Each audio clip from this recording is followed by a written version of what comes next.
Good evening, ladies and gentlemen, and welcome back. We are back, and we are back with a bang once more. We are here in the NARS series for the virtual modern sports car championship.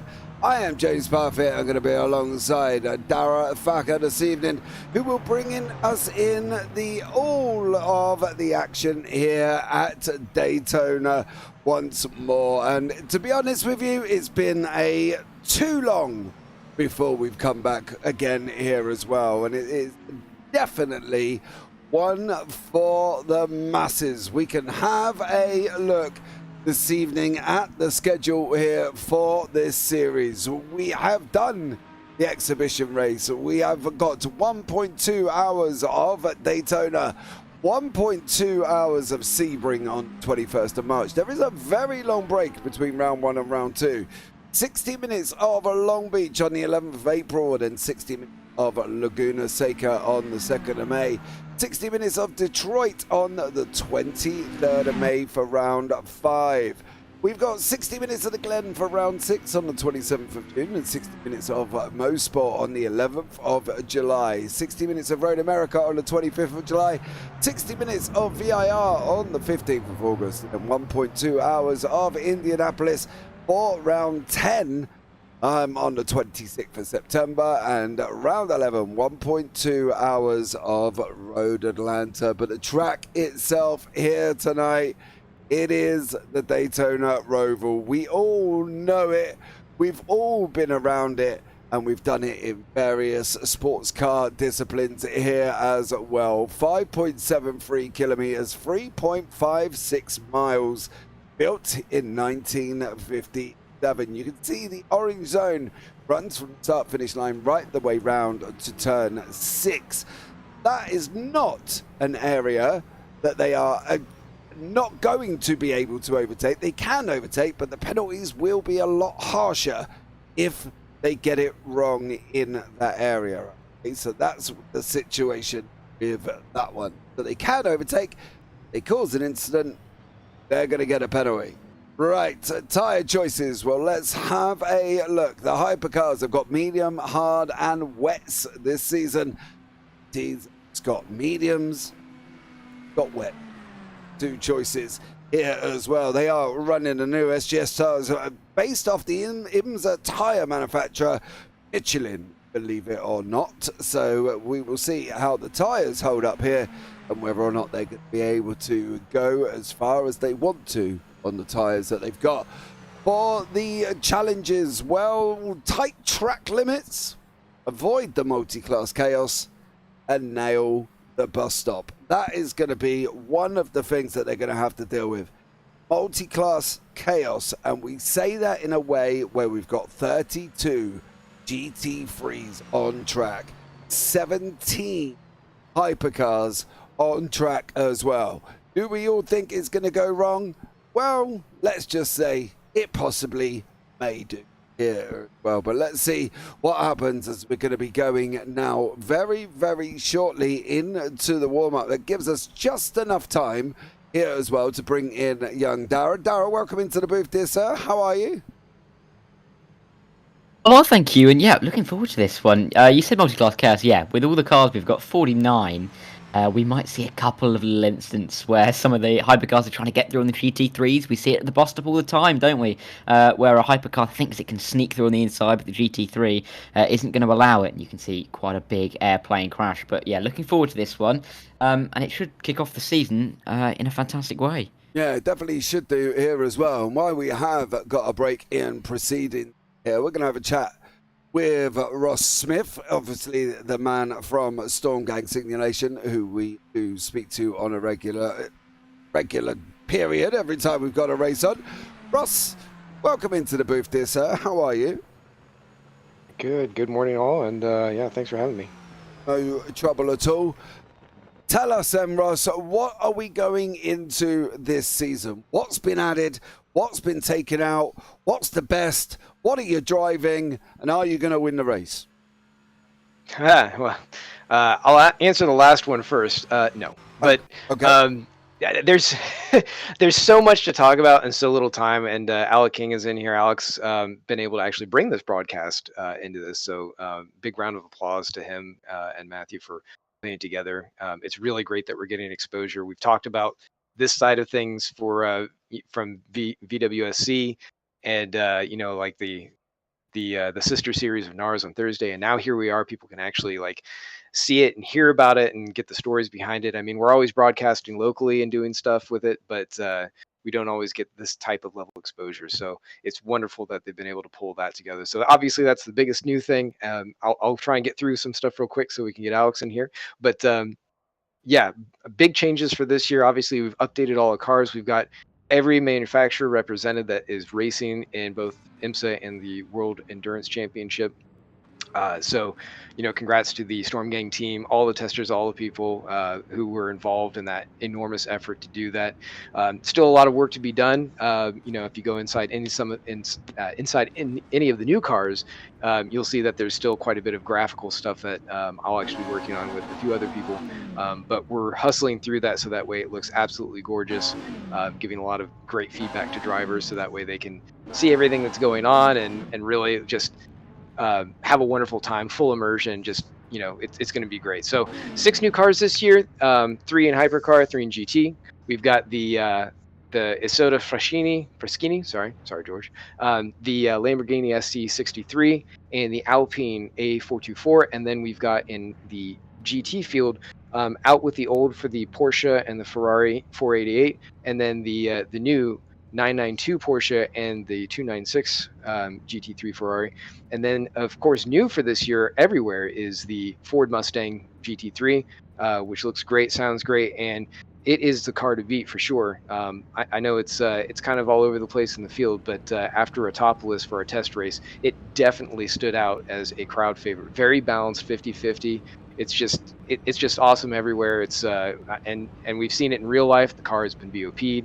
A lot of stuff has been done to it just because it has performed so well. So we're really proud of the fact that we're struggling with the same BOP stuff that the real guys are. So this is a lot of fun. It's really cool to see, and yeah, we're pumped to get it. The other new things for this year are the GT3s and the Hypercars, brand new tires all around for everyone. So it's going to be amazing to see how they deal with it. The biggest differences being that GT3s, obviously, they've gone to the one compound as they have done in real life for cost effectiveness and just being able to make it so that way the spec work is a little bit more on top of things in terms of just drivers being able to basically focus on racecraft and car setup and all that to actually come to terms and grips with things. Mostly it's cost. And then on the hypercar side, we're just missing the soft compound. We do have the medium and the hard, so you do have a good strategy there in terms of just what you want to be able to use. The mediums, which are the softer compound, they've actually been done up in such a way that they don't last as long. So there's definitely going to be a lot more consideration for the harder compound than we saw last year, where it barely got used except for certain cars at certain conditions. This year, with tire temperature and everything being so much more sensitive, especially on these outlaps, like watch the hypercars, just like in real life where you see them kind of just putzing around a little bit, like sometimes even getting swamped by the slower classes just because they have no grip. The tires are just stone cold on the outset. It's going to be very similar here, not quite as bad as real life, because they are going to have tire warmers and WEC, so that makes a little bit of a difference there. So we're sort of splitting the difference a little bit on that. So they'll still be very difficult on those first 2 laps, but once they come up to the operating temperature, you're going to see them really cruise for the next 4, 5, 6, 7 laps maybe, and then it's going to really start to drop off, especially if they're those mediums. So lots to be done there. I mean, the cars are so different from one another in all of the categories. It's really cool. We're really excited. But I'll stop talking so I stop taking up all the time. No worries. We can bring Alec into the booth. Alec, good evening, dear sir. How are you? Doing good, guys. How are you guys doing? I'm fabulous at this time of the evening. You know what I mean? What more could I ask for? And I get to watch the NARS series this season as well. We speak about it every single time we do the VWSC, and Ross says in NARS on Thursday, and nothing much happening. But here we are. We're doing both, and gonna rock it with the 2024 cars. I know, man. I know. I'm really excited. Being in the booth with you guys on Saturdays made me really wish that we had some commentary here for the Thursday series. I mainly run the Thursday series just because of IRL racing implications and stuff that makes me not able to run on Saturdays. So, this is a really cool series this year. Last year we ran this series and the Saturday series all as one calendar, so we all ran all of the same tracks and races. But now this series is actually strictly the IMSA championship. So we are running all of the IMSA events and everything. So it's been a lot of fun. I'm really looking forward to it. We get to see some cool tracks that we've never seen on the VWSC or VMSC calendar. I'm really excited for this year, and I think it's going to be a lot of good racing and kind of bring some light onto some other tracks and other types of racing. You're in it this year. Is that not a conflict of interest there, Mr. Alec King, sir? It depends on. No, for me, it's not a conflict of interest. I don't see why it's a conflict of interest. To other people, it may, because we may have not. People think that I have an upper hand on things, but I don't feel like I do. No, to be honest, whenever the boss is in something, you're always going to get that. You know what I mean? Don't you worry about it. It's always going to happen when you step into that area and, become the boss, and then you're in it and they're like, oh, he's going to win because he's done, whatever. He's got tire hacks or whatever. It's always likely to happen, right? We do love a good old conspiracy here as well. So, look, as long as you're going to enjoy yourself, that's really all that matters.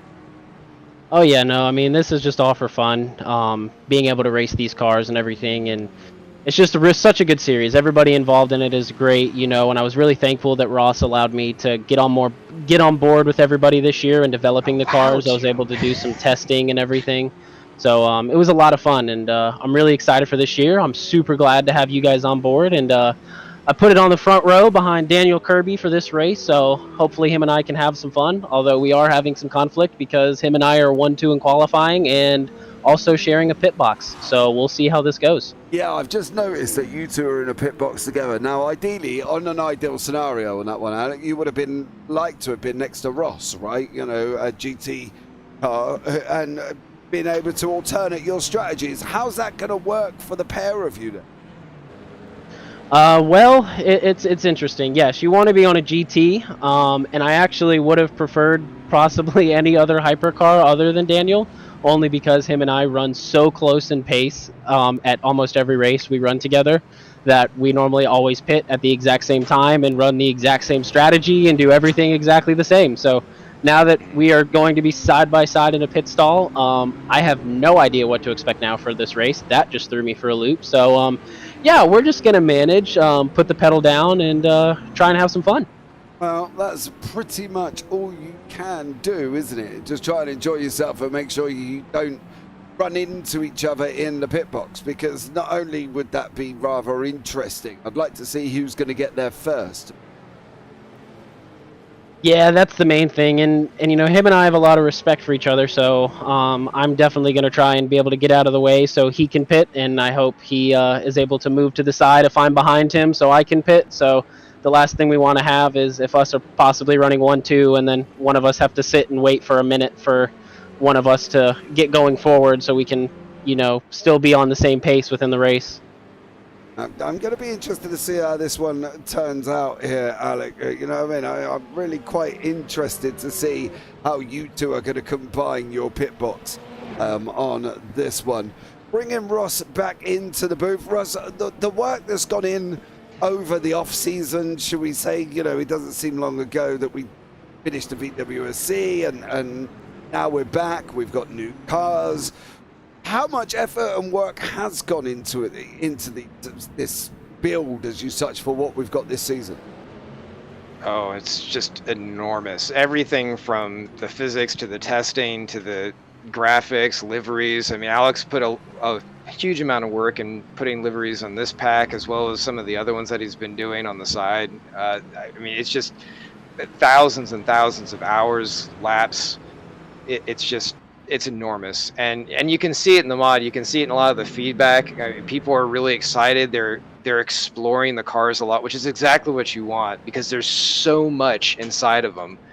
I mean, you can hop into each one, you can immediately feel the difference, but you can also feel all the areas where they're just unique, and they're just waiting for you to kind of unlock their secrets and really just tap into them, almost like I don't know, like a Gundam suit or something, where you just like neurally link right into it, and then you're just hooked up. But yeah, the racing's just going to be like nothing you've seen anywhere else. It's just, everyone's going to be really on top of each other, all types of strategies and everything that are going to come into play.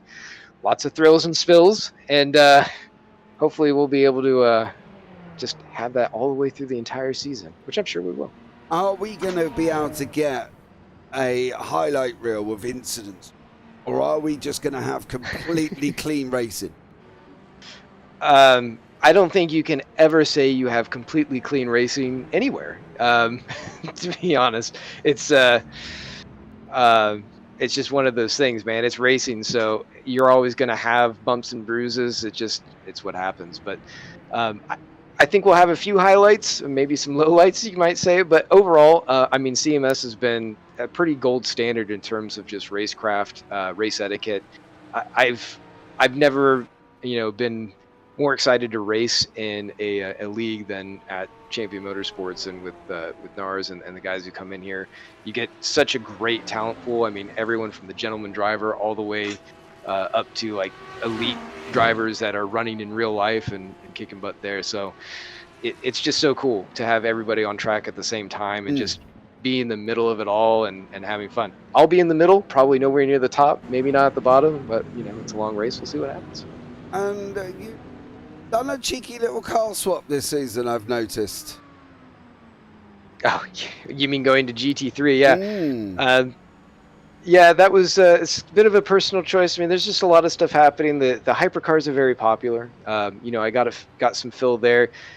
They just there's just so much going on. It made sense to move to GT3 and kind of hang out down here. I mean, obviously I've run in GT2 before, did GTE for a couple years and had a lot of success there. So it's not unfamiliar territory. I definitely like hanging out with a different group of individuals, drivers that have a lot of different talent, and just having a totally different challenge on it.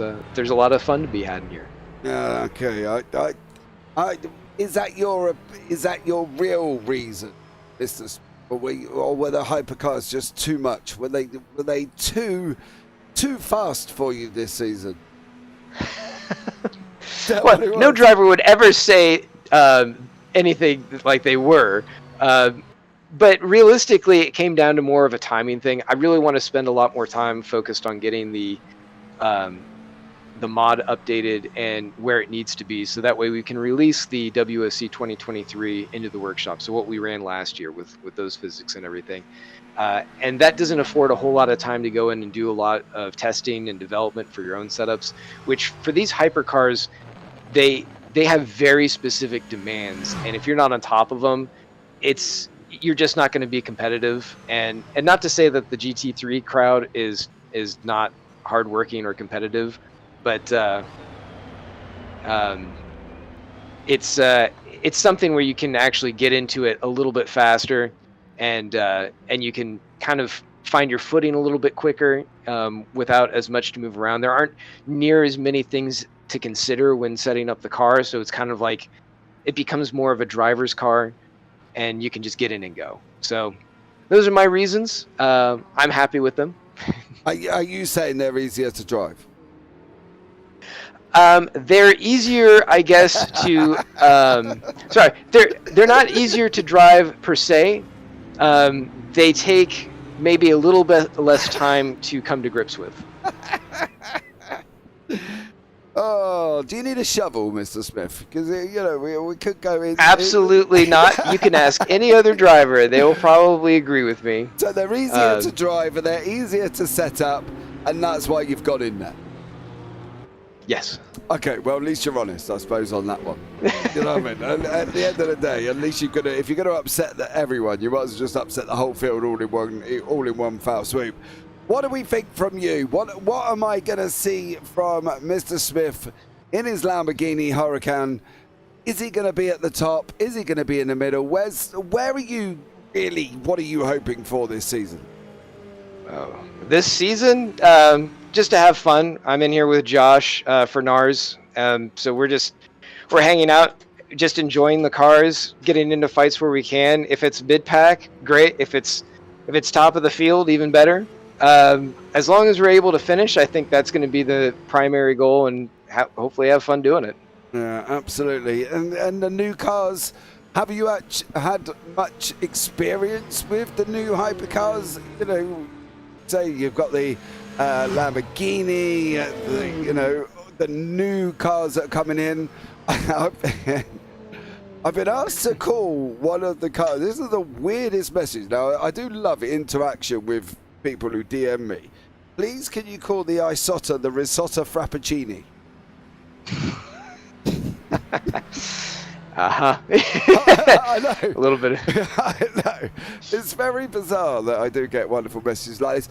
But it's things like that you have brought in. You know, the Isotta itself, new to this season. You know, what are we expecting from that in general?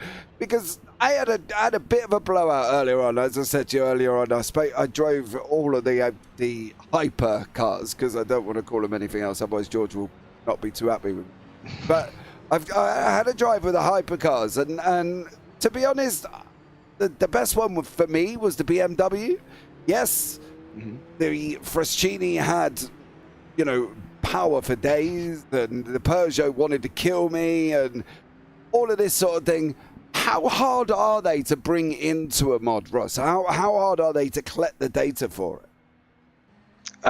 It does take an awful lot of work because there's some guesswork on top of studying all of the information that is available publicly. We have been able to reach out to some of the manufacturers and mostly unofficially get some information, which is why I'm not saying which specific ones, just because many of them have had interest in what we're doing because they know that we have a real life race engineer who's working on these cars. Oh my! Oh, as Ross ends up going. Sorry, I got a little bit of a session switch here, so it made the wheel go wild. So yeah, they want to see these cars get as close as they can be to useful for them. So you know, they've informed us of certain things, so we've been able to get a little bit of information, but it really helps because then we can bring them in. Obviously, we're not going to get them exactly how they are in real life, even if we had that information, because we need to be able to balance them properly within the sim because we want this to be competitive, whether it means that we have to adjust fuel tank size, fuel burn, tire wear, top end, drag, downforce, general handling, cornering, like all those things come into play that we use to try and get the cars so that way everyone has the ability to win a race regardless of where they are, what they're doing. Some tracks are going to be a lot more conducive than others, and I mean, you're going to see that today. Some cars are going to come away from this looking like absolute gold, and then we're going to get into wherever we're going next. I was going to say Sebring, that one, and they're going to look like snails by comparison, or just, you know, they'll sort of be middling maybe. And it's just because drivers are able to play to certain strengths and weaknesses, and that's what it's all about. You want to see it over the course of the season, who can really extract the most out of their car while playing to their strengths and, you know, covering for any of the shortcomings that they've got. So it's going to be great, and every one of these cars is like that. Well, thank you so much for joining us there, buddy, and having a good old chin wag. As always, it's been a pleasure. I will probably see you on Saturday, no doubt, where we bring back the VWSC there, young sir. But good luck in the race. Hope it works out for you. Hope everything goes as planned and your easy car becomes an easy car for you to drive, dear sir. Don't say that too much out in front of everyone else. But yes, thank you. I appreciate the thought. You said it. That's why I said, did you want to show? You said it's easy to drive, easy to set up, and you can literally just jump in it and crack on. That's what you said. Easier. And so thanks, James. Thanks, Derek. And we'll Catch you later. Hopefully, maybe see you at the end. Yeah. Maybe. Let's see how you get on. Good luck, bud. All right. Good night. Take care. Right, well, there you go, guys. That was Ross into the booth as well. Thank you so much for everybody that's joined me. I believe there was a lot of chat going on before we'd even gone live. So, Becky Ely, welcome in. Magnus Dahlgren, not quite sure why you're still up and not in bed. Stefani there as well. Should be an interesting start. Well, with 32 GT3s, it definitely is going to be. Kurt Bizzle, whee! He says there as well. Just realised there's over 30 GT. Jesus, yes, there is. As well. So thank you to all of you who have just joined me there. Thank you so much. And Mr. Reese, much appreciated for jumping in on the NARS series. It's got to be a late one for you, so thank you so much for that. Let's bring Dara back into the booth. He's had about 10-15 minutes of silence at the moment. Dara, welcome in there, sir. Are you back? Are you there? Yeah, I'm here. I've just had some. I've just had a nice quiet time here. I've just had my hot chocolate with me, and I've been listening to what's being said. And yeah, I don't think Ross is going to win over too many fans by saying that the GT3s are easy to drive. But you know, at least he's honest. At least he's not going to tell us any porcupines. You kill any Banky. A warm-up lap, I think. Yeah, that was a very wide line, but yeah, backed out of that one. But no, yeah, looking forward to this one.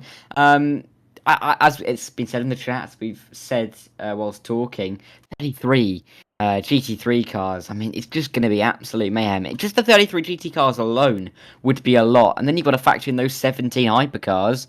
And this is going to be a melee. Absolutely. Let's bring you up the starting order here as well. Franco Alvarez is on that pole position with Dan Kirby in second, Mike Bell and Gwilym Benk in third and fourth. Moving on from that one, on to the next row we go. Diego Rodriguez is in fifth in that Cadillac V Series with Norm Graff alongside him in sixth. Felipe Ducati in seventh and George Angelidis eighth. Then you got Gilles Lalonde in ninth. Then you got Daniel Fans, the leading GT3 in the Mercedes AMG as well. Michael Lock in the Mercedes. Mark Scumpham lap there as well. Eric Jacobs in 13th, Stephen Miller 14th, John Meyer 15th, and Johnny Gutierrez in 16th place. And moving on, Paul Ibertson in 17th and Dave Kors in 18th. Then you got Oliver Day in 19th and Eugene Mazur in 20th. 21st is Alexander McQuarrie, then Tucker Martin in 22nd, James Bowders 23rd, and Carl Struffhole in 24th.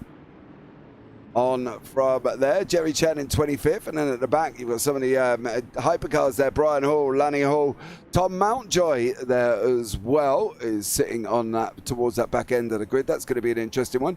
Harry Hamilton and Alicia Neto in 30th, Matthew Santos, Mateus Santos in 31st, John Uyan down in 32nd.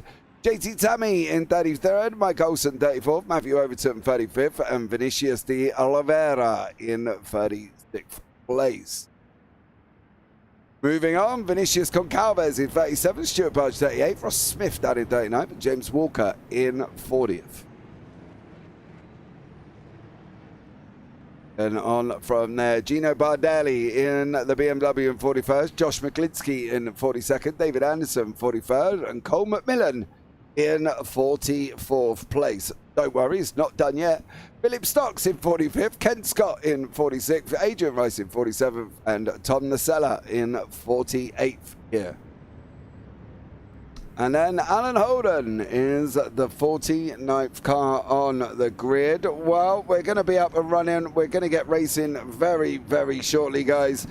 The only time of the evening that we generally are saying this is sit back, get your popcorn, and enjoy yourself, because we're going to be going racing very, very shortly. So let's see what goes on here as well for the opening round of the NARS Series as well from Daytona once more. Dara, final words before we get started. What do we think is going to be happening in this one? Are we predicting a lot of chaos? Well, it's going to be interesting, I think, in the hypercar category, where there's only 17 cars. Alec King was saying that he thinks himself and Dan Kirby are similarly matched. We'll have to see if they can get themselves away from the likes of Alvarez, Bell and Chen. But, I mean, at the back, of course, there are those 3 hypercars right at the back of the field. So we'll have to see how they try and come through, but it's going to be difficult. I think once we settle down after about 5-10 minutes, we might see some more consistent racing, a few overtakes here and there, but not so much chaos. But I think early couple of laps, it could be a bit of a free-for-all. Definitely could be here as well. Don't forget we are on the normal single file start here as well. So no Becky Ely in the NARS this season. The 2 a.m. starts messed me up a little bit. Oh, your pain. Just a little bit there as well. 2 a.m. understandable. Well, that is where me and Dara are at. It's 2:48 in the morning and we ain't even done the race there as either. So it's an hour and 20 race. So there we go. That's going to be... We're done by 4. Yeah, a 4 plus interviews, half 4. You know what I mean? We're going to get into bed as the sun comes up. Don't worry. Who needs sleep? Sleep's for the weak. There's Becky Ely, who's sitting in Canada at the moment in the freezing cold with snow all around her. So, you know, hey, is it really that bad? Here we go. We're going to be getting this up and running very, very shortly. Hopefully this mad case of stuttering that's all of a sudden developed, it will settle itself back down once more, and I'm hoping that is just a slight little issues with the server, but I'm sure it will hopefully kick in once the cars get running here, guys, as well. Don't forget, orange zone between turn 1 and turn 6, okay? Then it's all good for the rest of the lap. Just the penalties in them sections will be a lot harsher than normal. Over the line we go.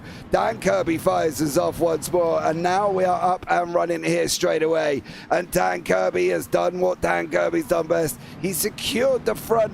He's gone out and absolutely done what he needed to do. He's crushed the opening lap here as well. In the GT3s, we've got Alessio Neto, who's just about to come over the line as well. And then we will be up and running with Alessio here in the GT3s. But let's see what can go on here as well. Can the GT3 survive down into turn 1? Over the line they go. Neto sets off and bolts away with Santos and John Uyan in your 3rd and 4th spot here as well. Uyan in that big roughing Mustang. Took it for a drive earlier on. It did literally want to kill me all in one foul swoop. But Dan Kirby, Alec King setting off the pace here, Dara, already. Nice clean start so far. Yeah, they've got away, haven't they, Kirby and King at the moment. 1.2 seconds back to Alvarez from King, so they've done exactly what they would have wanted to do, and they've got away early from the rest of the pack. It's going to be interesting to see if they can continue to gap over these early stages and what Alvarez will have to do. Maybe he'll come under a bit of pressure from Bell and Chen, we'll have to see. But again, good start from Neto, as you said, in the GT3 class, because it looked a little bit tense there coming across the start-finish line, but he got a good enough run, and he is away in that green and yellow machine and on towards NASCAR 1 and 2 and back onto the oval. Here they go now with Neto in the GT3. He's opened up about 6/10 of a gap. Currently at the moment, there's literally a 6/10 spread almost near enough across the GT3s, apart from down here with Oliver Day. Sat in the pack at the moment, Oliver in that McLaren 720S, chasing down David Anderson, and he's got John Meyer right behind him also as well. So there's action developing here. The hypercars are a little bit more spread out. We've got Lanny Hall, who is currently on track there as well. He's chasing down Gwilym Bank, Lanny in the Acura AR6. William sitting in front of him in the Cadillac V-Series currently here as well. Dara, it's a bit of a tough one, this, because it's not quite a 2-hour-long endurance, but it's not a 45-minute sprint. It kind of sits in that middle bubble of an enduro sprint, maybe. That's what we could call it. Yeah, it's that funny kind of time, isn't it? Because it's longer than an hour, it's shorter than 2 hours, but it's then not your usual 1 hour 30. So it's just about in the middle. It's going to be difficult to for these guys to really get into a rhythm and then work out how many laps there is left. Because, like you said, it's not a sprint race where you have, you know, you're just going for it all the way to the end and you're thinking, oh, it's going to be 15 laps of just foot to the floor, and it's not a 2-hour endurance race, and you're thinking, I'm going to sit back a little bit, give them a little bit more space, go for it later in the race. It's kind of that middle phase where you don't really know whether you're going to have to go for it or sit back a bit. So I think we're going to see a difference in approach from quite a few of these drivers, and with 49 on the grid, there's definitely going to be a few that go somewhere and a few that go the other. But looking at the front here, that's Mike Bell coming through on Alvarez. They're very easily down in towards the opening corner. I was going to say King and Kirby now. 4 seconds in front already. Yeah, they fly. When they're up and running, they are literally flying. Top Mountjoy's got Norm Graff sat in front of him. There's a couple of battles in the hypercars here as well. A battle that we just watched for Alvarez there, and a battle for Rodriguez and Brian Hall. There's a battle down here with Tom Mountjoy, who's in that orange and blue. He's chasing down Norm Graff here as well. Or in the GT3's development at the moment, we have lost Ken Scott already. Ken is 3 laps down, and I believe he's a DNF before we've even gone anywhere. So unfortunately for Ken, no chance of him here. I'm not entirely sure what happened, but you can see there on the left hand side, King Kirby out in front with Bell 4.3 seconds back from that. Alvarez behind that, Hall and Rice. So it's 19 seconds already here as well in the Hypercar Pros. Hypercar AMS, Chen and Rodriguez, they have just swapped places here as well. There they are on your screen currently at the moment. So nice little pockets of battles. Rodriguez in the Cadillac, Chen in the Porsche 963. Good mix of manufacturers at the top here as well. Dara, not a completely one manufacturer dominated field at the moment, and that's what we like to see. Yeah, it's nice to see everybody being competitive. It doesn't really matter which car you choose just yet, and we'll have to see if Chen's going to come around the outside here of Rodriguez, or is that? I think that's actually I'm not too sure who that was coming around the outside, but that is an overtake on Rodriguez. I think it was someone Brian from the pro class. Yeah, Brian Yeah, Hall. Brian Hall coming through. That's why it wasn't showing up as a change on the tower. Yeah, Brian Hall coming through. Important to get through early on for likes of Brian Hall. He's racing Alvarez. He's a few seconds back already. But I think we're not far off starting to see the hypercars mixed with the GTs. And I think, in fact, we already are seeing that. I think King and Kirby have made their way through the first few GTs. Yeah, here they are. Here is where we're going to see quite a lot of the action, I think, over the next hour and 5 minutes. It's how well can these hypercars get through the GT3 cars? Yeah, the last thing they want to really be doing is staying out. I think the thing is, King has taken Kirby in that bit of traffic. I think that's the thing here as well, and I think that's one of the things that we have just seen is Alec King has managed to master the traffic a little bit better there beforehand. Now Kirby's kind of playing the patient game. King's up in front of us at the moment. You can see here as well as he's just about to go up the inside of that Mustang there. Great job from Kirby. Now he's just going to whiz all the way around the outside currently at the moment and hopefully get this done here as well. So I think it's going to be really exciting to see how this one pans out. I think the King Kirby is probably going to be the main battle we're going to be really interested to see. And as we say, the 2 fastest men on the track, Dara, 2 men sitting beside each other in the pit box as well. What could go wrong? Oh yeah, absolutely nothing, I'm sure. I'm sure they'll have an easy race, nothing will happen, and they'll both get to the end in one piece without ever crossing paths. No, there's definitely going to be some action between those two at the front. We're going to see here King making his way around the outside, just about squirming his way through the International Horseshoe, weaving through the GT3s. It can be easy, very easy, to have some contact, particularly in this infield section, because the track does tighten up a bit around the dog leg. I mean, if you misjudge it just a little bit, you could find yourself spearing off into the barrier after a little bit of contact with the GT3 car, and that could really ruin your race. So you've got to really be careful. But as we've just seen here, Alec King, the second you get onto these onto the oval, it's a breeze, just fly past. Yeah, you do, as long as they stay obviously predictable there for the GT3s. So that was basically not very long at all here for them to start going up the inside of the GT3s. It's insane that we're only on lap 6 and they've already started lapping the GT3s already here. I just cannot believe that that has even happened so quickly. But then fast nature of Daytona, that's probably why it would happen here as well, Dara, because yes, it's a decent amount of length, it's like 3.5 miles, but it's a quick 3.5 miles, isn't it? 4 of these corners, should we say NASCAR 1, 2, 3 and 4, are spent practically full flat. So there was always going to pick them up, apart from the inside here, which is the infield section. That's probably the trickiest part of the circuit, to be honest. Yeah, and we did see, as Alex King just drops a wheel into the grass there, we did see when Alex King was coming through last lap that he wasn't gaining too much on the GT3s, particularly through the dogleg just up here, having to back off relatively equal to what the GT3s are doing. Of course, it's still faster, but not as fast. So with the oval sections, they're just eating time off the GT3s. I think a tighter, more technical circuit might see that change. I think thinking about down the calendar, we could see a couple of tracks where there isn't that much of an advantage for the hypercars, but as it is, Daytona, as you mentioned, it's very fast, it's very flat out, and you're going to catch these cars very quickly.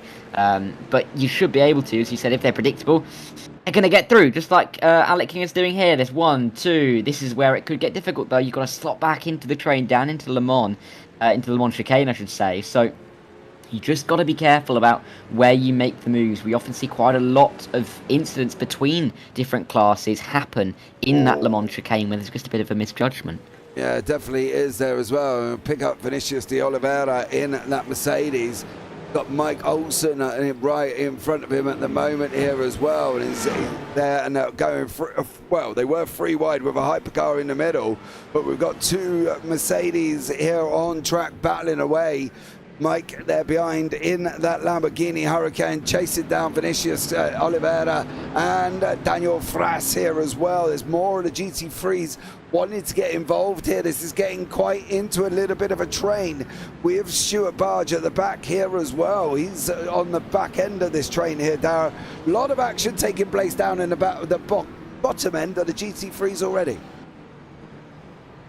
Yeah, and I think that's what we were expecting, because it's so easy. In comparison to the hypercars, you'd say, to follow in the GT3s. Of course, you might lose a little bit of time if you don't, or if the hypercar comes through in an awkward space, or there may be a little bit of contact, but generally you don't lose the time or gain the time in the way that the hypercars do when they're coming through the pack. So I think we're going to see these packs stay relatively close throughout the race, and it's just going to be a case of who can make their way through towards the end the best, who can manage the hypercars coming through the best as well. So, I mean, there's still an hour to go. There's still a long way for these guys to think about how they're going to construct their race, but very quickly, it's going to turn into a bit of a sprint to the end. Yeah, it definitely will be, and I think that's going to be an interesting one to see how this is turning out here as well. I think it could be rather interesting.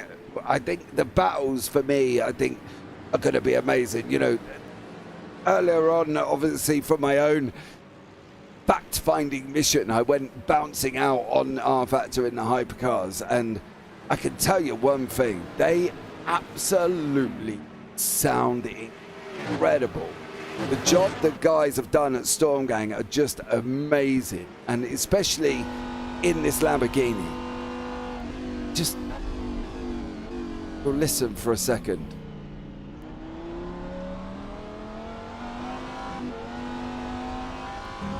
Oh, and I can tell you one thing, when you hit the brakes and start changing gear, that thing wants to kick you out of the car here as well. A good job I don't have any form of butt kicker on my back or anything like that, because it probably would have hurt like hell, to be honest with you, Dara. But you can just see that the effort and all of it that's got into it with these cars as well. They look beautiful, they sound amazing, there's so much detail on them. And now these guys are getting them to take it out in anger. Some maybe for the first time here as well. So there's, and I suppose the only good thing for that is they're at Daytona Roval, but they could be at a more difficult circuit like Sebring.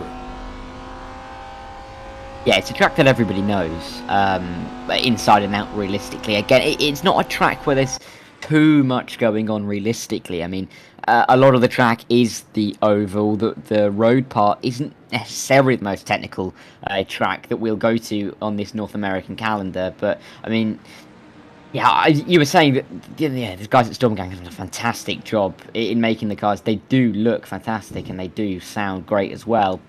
it's partly down to them, but it's also partly down to the drivers to produce some great racing. We've seen it so far with a lot of these GT3s, particularly lots of different cars, lots of different manufacturers, still very close together on track, which is great to see. And it's just testament to the work that they have been doing over the course of the new year and the winter and the new year. So I'm very excited for the season ahead, realistically. I mean, this is the first, 15-20 minutes of Daytona in the opening race. We've already seen some tight trains, some interesting battles going on, and yeah, it's good to see King and Kirby going at it together. There's still only 2 seconds between them. Yeah, they are. I think King's handled the traffic a little bit more on the upside than Kirby has there. Stuart Barge here, that is in front of James Walker there as well. So they're having a continued battle here once more. This is Walker in the McLaren 720. Stuart Barge in the Ferrari 296 here. They got rid of the old Ferrari, upgraded to the new one. So that's what they've got currently at the moment. I do find this absolutely fascinating, the way they go in and program and, you know, mod the cars into the game itself. And I think it's an incredible testament to some of them here as well. We do seem to still having a little bit of a server stutter going on once more. We're hoping it will start settling down here as well. We have got 56 minutes remaining, so please bear with us. There is physically nothing I am able to do about it right now. That's just nothing I can do, so please bear with us on that one here as well. But thank you so much for that one. King's out in front, Kirby 2.5 seconds. Angelidis is leading the Hypercar AMS as well. Bossman himself, George Angelidis in the Acura AR6. Out in front from Gwilym Benk, currently in the Cadillac V Series, is 1 second out there. Neto is just running away with the GT3's Dara currently at the moment with an nearly 9.5 second lead.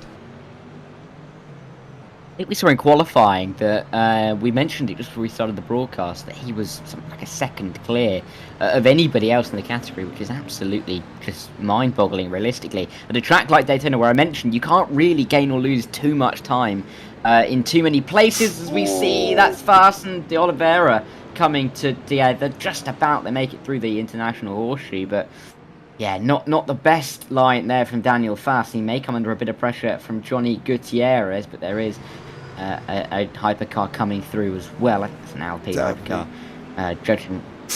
Judging by the big A on the rear on the shark fin there. So yeah, just coming through there. But yeah, I mean, back to Neto. Yeah, he has somehow found so much pace a lot of places. Oh, who was that? Adrian Rice. He was the Alpine coming through there as well, and he just, well, got it wrong coming into turn 7, coming out of 6 onto 7, and he just got it completely Pete Tong as well. So unfortunately for Rice, not an ideal scenario. Again, though, was that rushing the move over the GT3s there, Darrell? Because he was in the mix of it with the GT3s at the time that happened. It's what we've been talking about all the way up to now. It's that the hypercars, they've got to make their way through the GT3s. If anything, that's their hardest challenge. Getting the lap times in is kind of irrelevant when you've got GT3s coming at you constantly, and it's just trying to adapt to getting through these GT3s that's going to see you win the race, get past your competitors by using these back markers. And yeah, a mistake there. Either he just misjudged the braking, so nearly went into the back of a GT3. Either way, you'd presume, because he was in such close proximity to a few GT3s, it was probably a cause of that. But he's got a little bit of clean air now, and he might be able to get through this infield section without meeting another one. But, you know, they are much quicker, the hypercars. He might see one just into that same turn 6, turn 7 area. Yeah, 53 minutes on the clock. We've jumped on board with Johnny Gutierrez in the Mercedes. Got Concalves in the McLaren 720 right behind him here as well. And you can see some of the work, I think, is really, really interesting to see. These cars are a different breed, aren't they?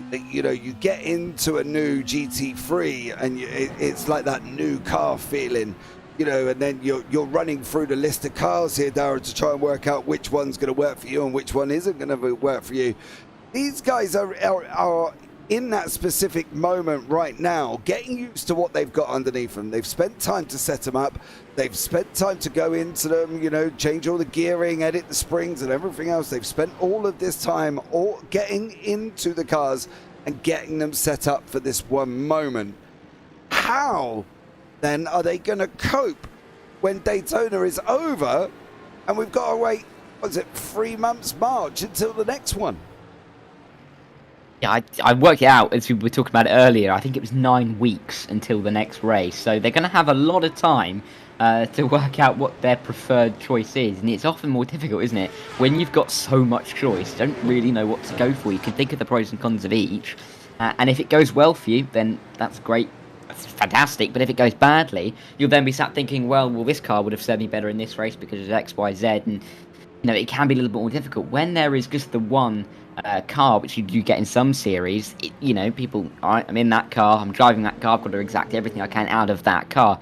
When you've got the choice and you've got the pros and cons of each, it can be so difficult just to pick one. And that can be a challenge pre-race, just deciding which car to go in, because you'll always be thinking in the back of your mind, if it's not going right, then a bit of regret that you're going to have that you maybe didn't choose the right car. So going to be an interesting theme throughout the season, but I've just seen King is into the pit lane early on. Yeah, King's into the pits. We've been going now for about 27 to 28 minutes, so King is in there. Don't forget, King and Kirby are sharing a pit stall.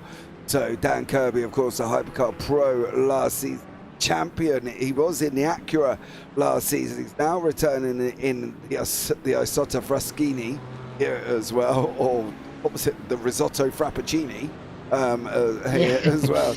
Laddie Hall has also returned, last season's Hypercar AM champion, planning as well, back in the Acura. He stayed in the ARXOX. Johnny Gutierrez is part of the GT3 Pro, was the GT3 Pro champion here as well, and he's back in that Mercedes AMG. He hasn't actually changed, he hasn't gone anywhere, he's stuck with the German brand. And Eric Jacobs, who was in the Lexus RCF last season as well, as they get some major issues there as well, as hopefully returning in the Mercedes. See it. There we go. Eric Jacobs here as well. He's up in the LMGT3 Pros now, rather than being in the AMs. That whenever a pro, like whenever an AM gets promoted to the pros, it's really quite interesting to see how they can handle it. Now, Eric at the moment is unfortunately behind some AMs. He's behind the AM of Josh Miklinski. He's behind the AM of Gino Bardelli. Is he going to sit back and think, I shouldn't be here. I need to be back where I was? I think he will. I think it's, yeah, like you said, it's difficult when you move up a class, but at the same time, he's got the experience. He knows he was the champion the season before. It may take a little bit of a time to adjust to the difference. I mean, of course, in the AM category, you'll be fighting in and around GT or the Pro category drivers, but you're realistically fighting your fellow AM drivers. So all of a sudden, get promoted to the Pro class and you're fighting everyone around you. You're not necessarily thinking, well, I can let them pass because I'm not really fighting them in a championship. You're fighting them in the championship. You've got to get their way, got to get your way through. So it might take a little bit of an adjustment over the first couple of races, but I think over time, I think he will adjust quite well. He's shown he's had the pace last season. So it's clear that the pace is there. He just needs to work out a way to make that work in terms of the Pro category. So I think he'll take to it after a couple of races. But for now, he's not doing too badly. He'd still be, as you said, P3 in the GT3 AM class. So it's still not a bad position to be in. It just looks slightly worse when you've got that many more cars to fight with. Yeah, back there as well. Interesting thought on that one there, Stefani. Are there double stinted tyres? Now, I've just been sent, my secret pit roving reporter sent me more information here as well. The information goes, the new tyres for the GT3 are really different. Suits some cars better than others and brings unique challenges. The biggest challenge for the GT3s now, looking after the tyres. So, in answer to your question, I would find that very highly debatable here, Darren, that they're going to be double stinting tyres. If the new tyre model that they've got, based off the Michelin tyres, of course, how can I put it, as squidgy as what we think, they certainly aren't going to be double stinting, are they? No, I can't imagine they would. I think, you know, the tyres that much more into a second stint, you're going to lose more time by doing so than by changing them realistically. So I think we'd see quite a few of them change their tyres. We haven't seen the GT3s in yet, which makes me think we're probably going to get the one stop over the course of the race. The early pit stops from the hypercars makes it look like they'll go for a two-stop over the course of the race. But yeah, I can't see the GT3s not changing tyres, especially if they're only doing the one stop. I don't think it would make sense, really, to do double stint, especially if they're having to look after them that bit more. Yeah, I wouldn't really, to be honest, see the logic in not changing them. I'm the same way of thinking of you. It doesn't make sense. You might as well go in, change them, and crack on, you know, because it saves you almost trying to look after them for this amount of period of time here. So we are looking at two Mustangs at the moment. I've got to be honest, these cars look absolutely incredible. This is Cole McMillan and Tom Nacella here as well for these guys. They're fighting for 5th overall in the LMGT3 AMS. And as you've just seen there, McMillan go past Nacella and take the lead. I will say one thing about this car. Don't overdrive it like I did earlier on, because it does want to terminate your life as soon as getting in the car. It's a good job I was not in it in real life, because probably would be wrapped up in a hospital bed in plaster casts about as well. It was quite an experience, Dara. I think that's the way I'm going to put that. Yeah, it doesn't sound like it was your most fun day of driving cars on sim racing games, but yeah, no, these cars, it just shows how good these drivers are as well. They're able to control these cars very well, especially the guys at the front of the hypercars, Kirby and King. A long way in front, they have absolutely mastered the craft so far, and are nearly 20 seconds clear of Alvarez and Bell behind. So they are really showing some incredible pace at the moment. But even in these GT3s, like we've mentioned, that a few of the drivers have stayed with the cars that they were in last season. A few have changed, and I think for some of them, it's just going to be the Mercedes drivers who have stayed in the Mercedes. It's just a bit like home in that car. They know exactly what they're going to get. They know exactly how it's going to drive, and they're not too worried about it kicking them round, maybe spinning them, just absolutely wanting to put them into a wall in every corner possible. But yeah, I think it's a toss-up for some of the drivers. I think for some of the cars that were easier to drive, they might find it easier to adjust to a new car, but if, like you, they find a lot of the new cars difficult to drive, they might just stick to their home habits. Yeah, but that could just be a skill issue. I'm not going to lie down. A skill issue, not high up there, you know what I mean? It's got to be nice. Yeah, I know, but you don't have to be. I relatively know I have a skill issue when it comes to driving. I just wanted to take out the hypercars and see what they were doing for me. And then I wanted to go and drive the Mustang, which then favors either. So we've got this little battle in the Mercedes happening at the moment. Daniel Fass and Johnny Gutierrez battling it out here as well. They are in the free row category. Of course, we've got John Uyan up the road in the Mustang with Gilles Lalonde. They're in the hypercar coming through the field as well at this moment in time. He's trying to slice his way back through once more. So still got some interesting battles materializing over the back end of this race. We have lost 4 drivers: Mike Olsen, Dave Coors, Ken Scott, and Vinicius de Oliveira has unfortunately DNF'd out of this one. So there you go. It seems to be a time of that evening with about 43 minutes. I want to just check on one thing though, Dara. Tiredness. Hour 20 race, are we going to get tired? We may do at the end of the race, but I'm not too sure. I mean, in endurance racing stints, you're looking at about an hour and a half, maybe 2 hours, if not slightly longer. So I think think some of these guys should be all right, and I think because that's a very wide line from Johnny Gutierrez. He's done very well to hang on to the car through turn 1. Yeah. In all fairness, but he's lost the position again. That's unlucky for him. But no, I think we might see a little bit of fatigue creeping in at the end, but I think that might only come if you're driving around on your own, and that is absolutely not what anybody is doing right now. Either you're overtaking or being overtaken, you've always got to be alert. So I think these guys, a little bit of adrenaline might kick them through, but you never know. We might see a few mistakes creeping in through fatigue at the end of the race. Yeah, well, let's see what happens here as well and see how they get on. I'll give you the top 5 on the left-hand side, as you can see here as well on your screen. Kirby still out in front with King, right? It's nearly a second behind him now. Alvarez in 3rd, Bell in 4th, and then Hall in 5th. Hypercar Angelides is still hung on to his lead with Chen, Rodriguez, Graf, and Ducati rounding out the top 5 there. GT3's Neto, he's out in front by 14 seconds, which was always going to happen. He is incredibly quick. Is Neto and is absolutely flying. Chen, Graf, and Ducati.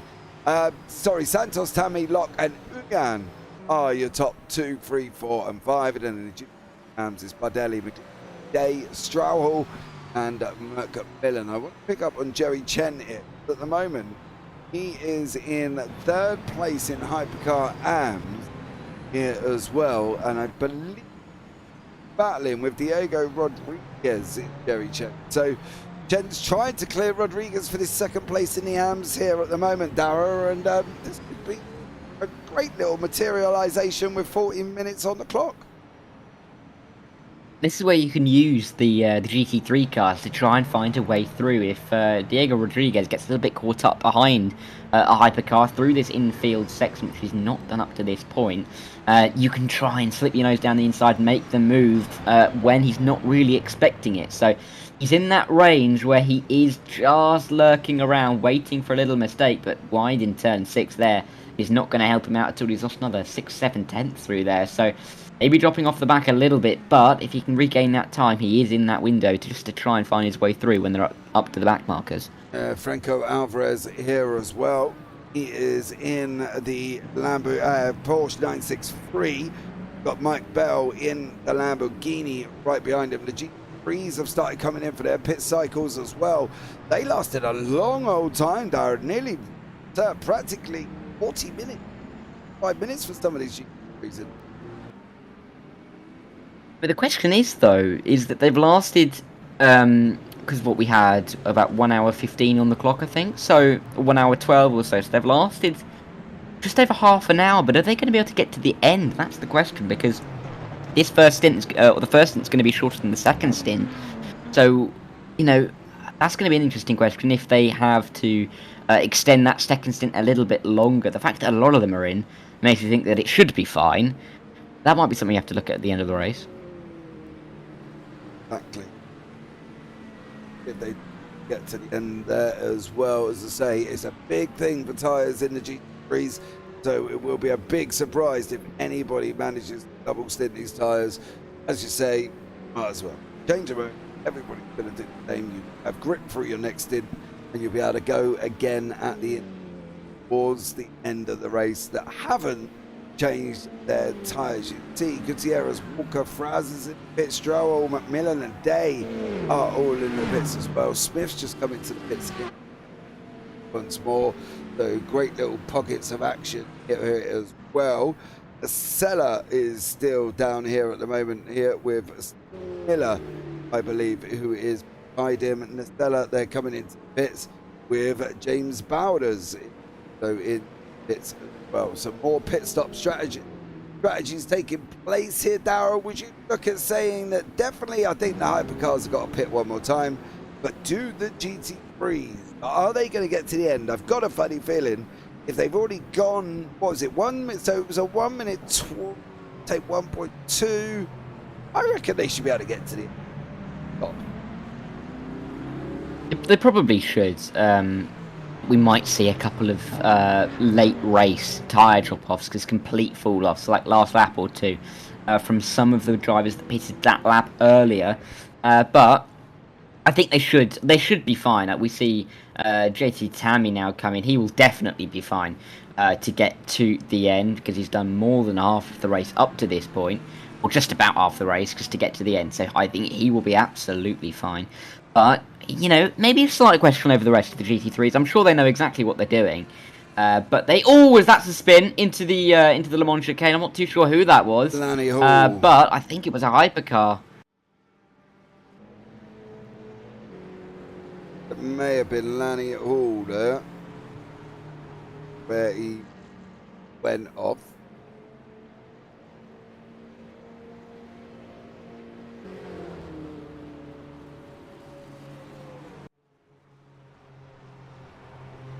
A weird one there. Not really sure what that was about.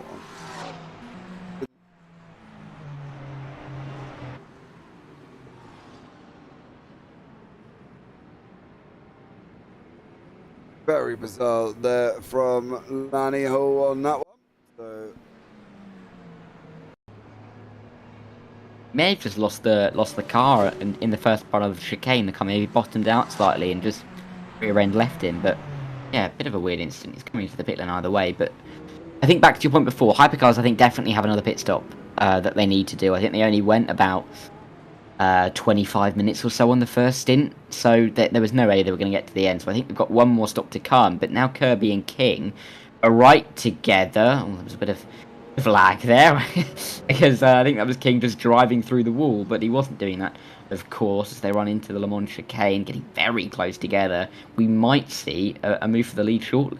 yeah, King's definitely looking over the back end of Kirby. Let's be honest about it. He's going to want to try and get through. Kirby is in front of it, and this is the going on around the other way, but on track we've got Kirby. Yeah, there we go. But time and time corrected it. As King's just gone around the outside of Dan Kirby. Kirby's holding on to that inside line. Is he going to be able to keep it there as there's a hypercar coming out of the pits here? King's going to try and run around the outside through turn 2 and 3. Into the 4 we go, and Dan Kirby does come out on top. Got a funny feeling these guys are going to be going at it for pretty much the last 35 minutes here, Dara, and could provide us with some great action. It was a great defensive re-overtake, you'd say, from Daniel Kirby. It really looked like he had lost the position to Alec King, but he just about stuck his nose in the inside. He was left enough room by Alec King and just about kept the position. It was a great bit of racing between the two drivers, but you're absolutely right. We're going to see these two go at it, I think, for the rest of the race. They're going to have to be careful of the back markers in the GT3s. Well, maybe not back markers, but the GT3 cars. And we'll have to see who will come out on top. It's going to be difficult, I think, for King to find his way through on evidence of the fact that he couldn't find his way around the outside at turn 1. There are lots more opportunities for him to take, but as you see here, into the Le Mans chicane, he's going to find his way to the inside of the GT3. But I think he was too worried about sticking in behind. He would have lost far too much time, but at the same time, that nearly cost him the chance of the win. Yeah, because if he'd gone into that GT3 then, he would have been definitely in trouble. Don't get me wrong, he had to make the move. Try and get in front here, but unfortunately it cost him everything, and it's just absolutely crazy that you jeopardize it so late on. And I say that late on because we've been going for a while, but he has managed to go through now. Alec King once more tagging a GT3 on his way through as Dan Kirby now goes round him. Well, I think Alec's got to kind of settle down a little bit. He's looking a little bit rough and raggedy like that. Yeah, I think the adrenaline is very much pumping at the moment for Alec King as he comes in towards the dog leg. But he's got a hypercar now in front of him. It's slightly more difficult to lap there, but it'll go around the outside. Got to be careful not to go too wide there, but no, you're absolutely right. He does look far more aggressive than Dan Kirby does at the moment, but it's got him 6/10 of an advantage here, so it's worked out in the end. Well, for now, but there's still over half an hour to go, so he could very much well lose this once again. Still another pit stop as well. That's the important thing, I think, for King. They said that Alex said that they were sharing the grid, or the pit box, sorry. So being ahead of the other drivers is going to be even more important because you get to choose when you pit. And that could be crucial towards the end of the race. Yeah, I don't know the fact that Kirby was in first, whether or not King's going to get much of a choice here. 'Cause I'm wondering whether or not Dan Kirby will dictate if I need to go. I as much as like that whole the leader out in front takes the pits first, right? And they do it in one in team, whoever's leading the track gets the shout and stuff like that. To be honest, I don't believe Kirby's going to be too worried about it here as well. He knows what he's doing. He knows when he needs the pit. And if they end up coming into the pit side by side, then they end up coming into the pit side by side. I think Kirby pitted earlier than King. So I think for King, he's got to make a decision if he's going to take that ability from Kirby away from him to basically make sure that he covers the first off on the pit stop, or let Kirby go and have it, who looks like for a brief moment there, he's just been held up behind this GT. Moment there actually into the international show. I'm not too sure. That's definitely a moment from one of the other hypercars. Yeah, going across the grass there through the second horseshoe, but I think he had a moment there because he's lost a few seconds. He's now 3.5 back from King. He was only about a second when they crossed the line, so he's really lost a bit of time in that infield section. We didn't quite see what it was, but he might have had a half spin somewhere, which cost him the time. But yeah, we'll have to see, because I think Alec King did lead the early part of the race, then Dan Kirby came in earlier, was able to get the undercut, and then it's forced Alec King to then make the move back through on him. We'll have to see if it's rinse and repeat for the second stop, but we're very much getting to that stage, aren't we? I think either this lap next or maybe one more is when they're going to come in, but it's definitely going to be soon. Yeah, I think we're probably going to be looking round about probably 25 minutes. They want to be able to make sure that they can definitely get to there. John Uyan in this Mustang is chasing down Walker currently at the moment in that McLaren there as well. Mustangs were looking strong. They were looking like the car to beat here, Dara, but they're not really repping at the top of the standards at the moment, as we got two Mercs leading 3 pros, and that's Bardelli, I believe, in his BMW. So although the Mustangs come in with a great flurry and they were going to be bopped and they were going to everything else because too much, they're not really doing what everybody expected.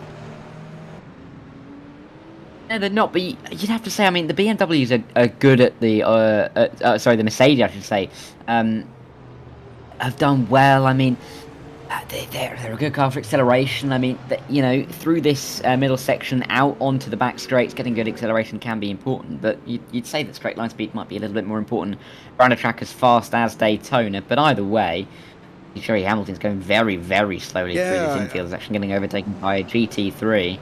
I'm not too sure what he's up to. There might be an issue here. Yeah, I'm not entirely... Oh no, that's a lag. I'm not entirely sure what he's up to be honest, because pretty much everybody through that is coming near him. So, I'm not sure what Jerry Hamilton is quite doing. Okay. But let's have a look at JT Tammy here as well. Here he's in second place, of course.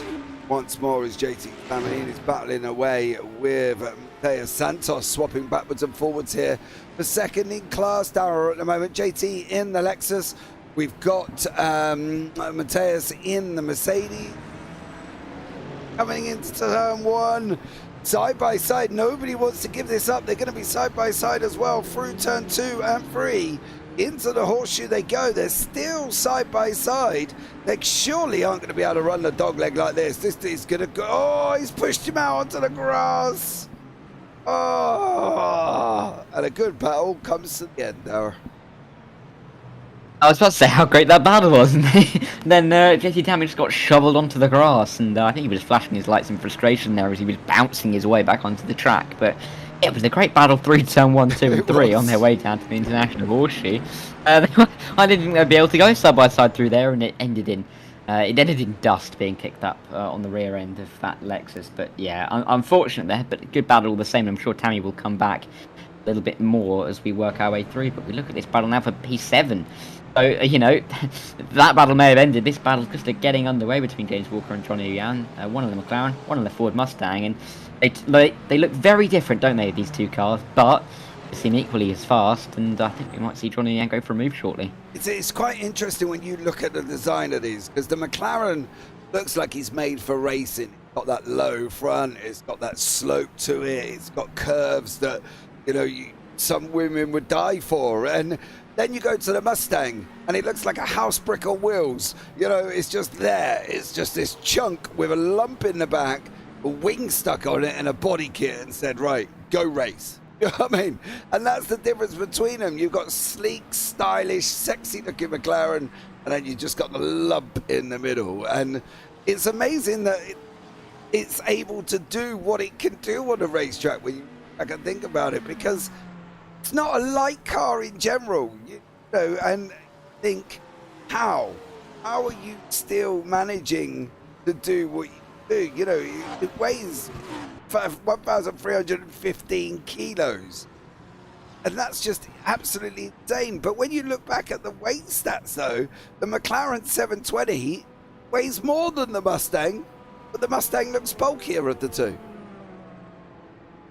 Yeah, low center of gravity, isn't it? In the nice sleek cars, it's just a bit of a unit. It's got its shoulders up, it's got its arms out, and it's coming for you on the back of you. But the McLarens are the ones just sneaking their way through the shallows. We'll see a move here for P2. This is JT Tammy getting a little bit of revenge, I think, on Matt down the inside. He's got the move done, and he's up into P2 in class, I do believe, as they make their way through on a GT3, the car that could actually be Ross Smith, who we spoke to pre-race in that pink machine. I think there were a couple of them, so it may not be him, as JT Tammy gets re-overtaken. It is Ross Smith, so he's involved in this battle. He may not be involved directly, but he's causing a little bit of frustration, I think, for JT Tammy there, because he had the move done, but then he's been re-overtaken by Santos. Yeah, unfortunately for JT Tammy, they have to go one more here as well in that Lexus. Draft will start pulling them in now. You're going to be able to see that gap closing and closing and closing. Battle straight all the way. Ross is really... okay, so this is the thing. When we talk about sports car racing, and I've been told off before about this as well, there's no real blue flags here. But Ross, you need to make a decision there, sir. At least give them help on the facilitation of overtaking. Do blue flags in multi-class, do they count as much as they do in a normal single series with one car brand? Or are we looking at the fact that they should have... It does count when you're lapping a car in your class? I think I think it counts, but I think just generally, just in the back of your mind, it's less significant just because you just have realistic blue flags all the way through with the hypercars coming through. Yeah, I think the psychology of it's a little bit different, but no, I do think, you know, blue flags in class should probably be upheld. It just depends. I mean, of course, you know, you look at championships like IndyCar, there are no blue flags, so or that you can keep yourself on the lead lap. I think that's the rule. So there's lots of different rules on it. There's lots of different arguments for it. But I think that if there are blue flags in your class, you probably should try and get out of the way. But psychologically, is there someone not facing the right way? Willem Bank.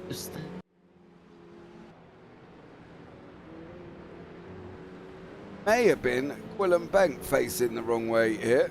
Goes over the grass. I think this is the aftermath.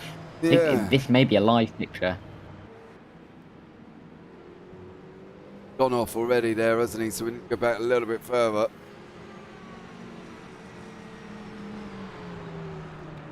Got no rear wing. Yeah. Where did that go? No, we got it there. Where did Willem lose that rear wing?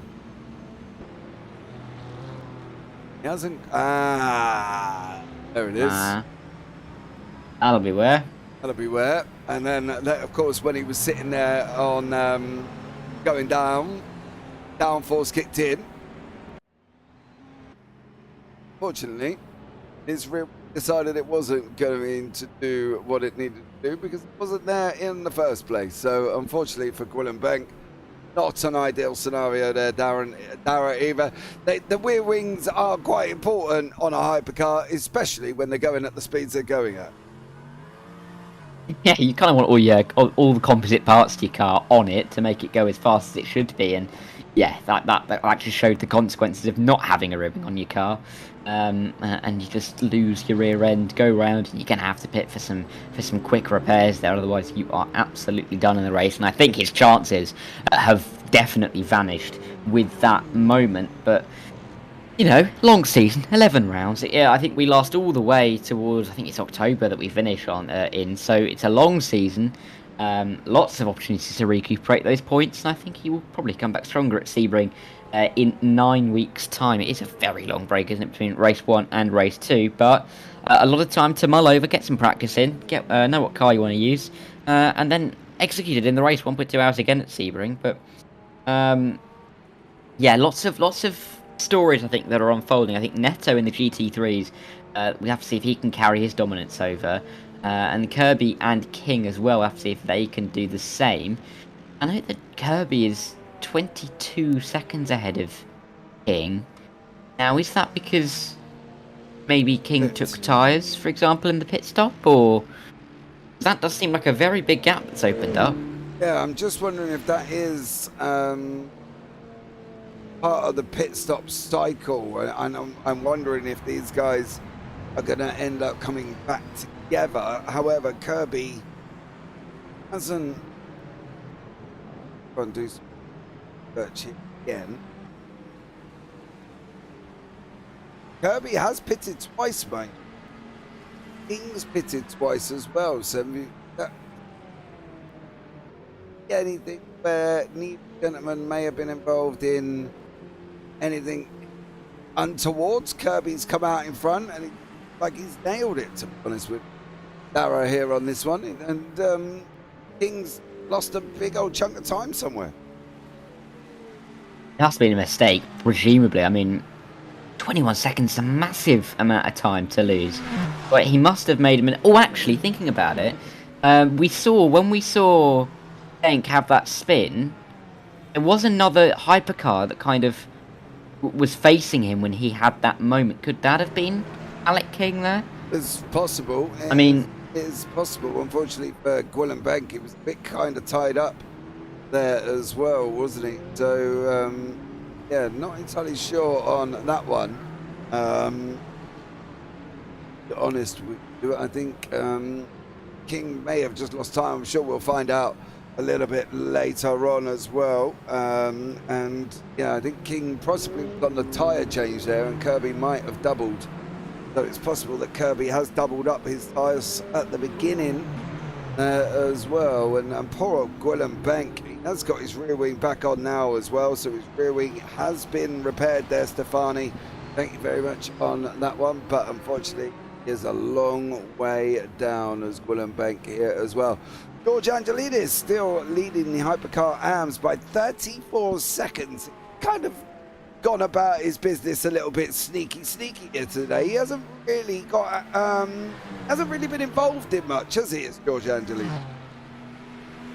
No, he's kind of just been quietly going about his business. Currently would be P5, I think, in the Hypercar Pro category. So he's doing a very good job at the moment, sitting very pretty at the moment. Got a very big gap behind him because I think Chen and Rodriguez are fighting it out between them. There isn't much of a gap between them either. So whilst those two fight, he's just going to gain even more time away from the rest of them, and he looks great in that Acura, isn't he? That purple and black livery looks fantastic, particularly under the lights. So yeah, he's been quietly going about his business, got through the traffic with ease, not had any of the big mistakes that we've seen from the likes of from Bank, who of course is sadly a couple of laps down on Kirby now. But yeah, it's been a very accomplished drive so far over the first, looking at 50, 52, 53 minutes or so. Definitely picking up on the last lap times of Alec King there. Around about 1.1 second than Dan Kirby. So Alec King at the moment, sitting there with fresher rubber on his is definitely and going about 1 to 1.5 seconds quicker. We'll have a look over the next lap, see how it comes out here. So let's see what this one pans out to be. But Alec King could be closing in here, Dara, and could be closing in fast. He's got to be careful though, because we saw him before. He was being a little bit aggressive getting through the traffic. He's got to be careful not to make the same mistake again. If he has taken tyres and Kirby hasn't, then I think that that time gain over this last stint might become a little bit exponential, and he just might gain increasing amounts of time. Look, very late into the Le Mans chicane, he just gets it done. He needs to carry all the momentum he can. He's so far behind that he just cannot afford just to get stuck behind a GT car for 1 second. I mean, he needs to gain more than a second a minute at this rate. He's really, really under the cosh, but we'll have to see how much he can gain over the next 17 or 18 minutes or so. On their last lap times here as well, and see what happens when they come over the line. See what he does here. Alec King, last lap time for Dan Kirby, I believe, popped up at a 1:35.45. Alec King was a lot quicker than that on a 1:33.777. So an absolute massive chunk that King's pulled out on Kirby this time. Is he going to be able to get him? He's got 17 seconds, got 17 minutes done. Very tough ask, but he has just closed in about a second and a half in the last minute, so it might be on. We have to see. He's got a nice little bit of clean air through this infield section, which is exactly what you want when you're trying to chase down a large gap, but he hasn't really used it too much with his advantage. It's gone out to 17.3, 17.4, so it's not looking good for Alec King, but either way, himself and Dan Kirby have been in a class of their own tonight, and we'll have to see if they can carry it through the rest of the season. But that's definitely going to be the storyline, I think, in the hypercar category over the course of the season, is Dan Kirby against Alex King. Absolutely, it's now down to 0.2 minutes on the clock. If King's going to do it, well, it's going to be the final lap, and he's going to be about a second behind, give or take here, unless he can close up all of a sudden a big old chunk. Neto's had to go back in to the pits there for the run. I wonder if that's going to open the way up for Gutierrez to come through and take that away. Gutierrez has gone through the bus stop. Neto's just stopping. So this could be quite dangerous here for Neto, and Gutierrez could, in fact, get this one if you're thinking about it here as well, because Neto is still there. Here comes Gutierrez now.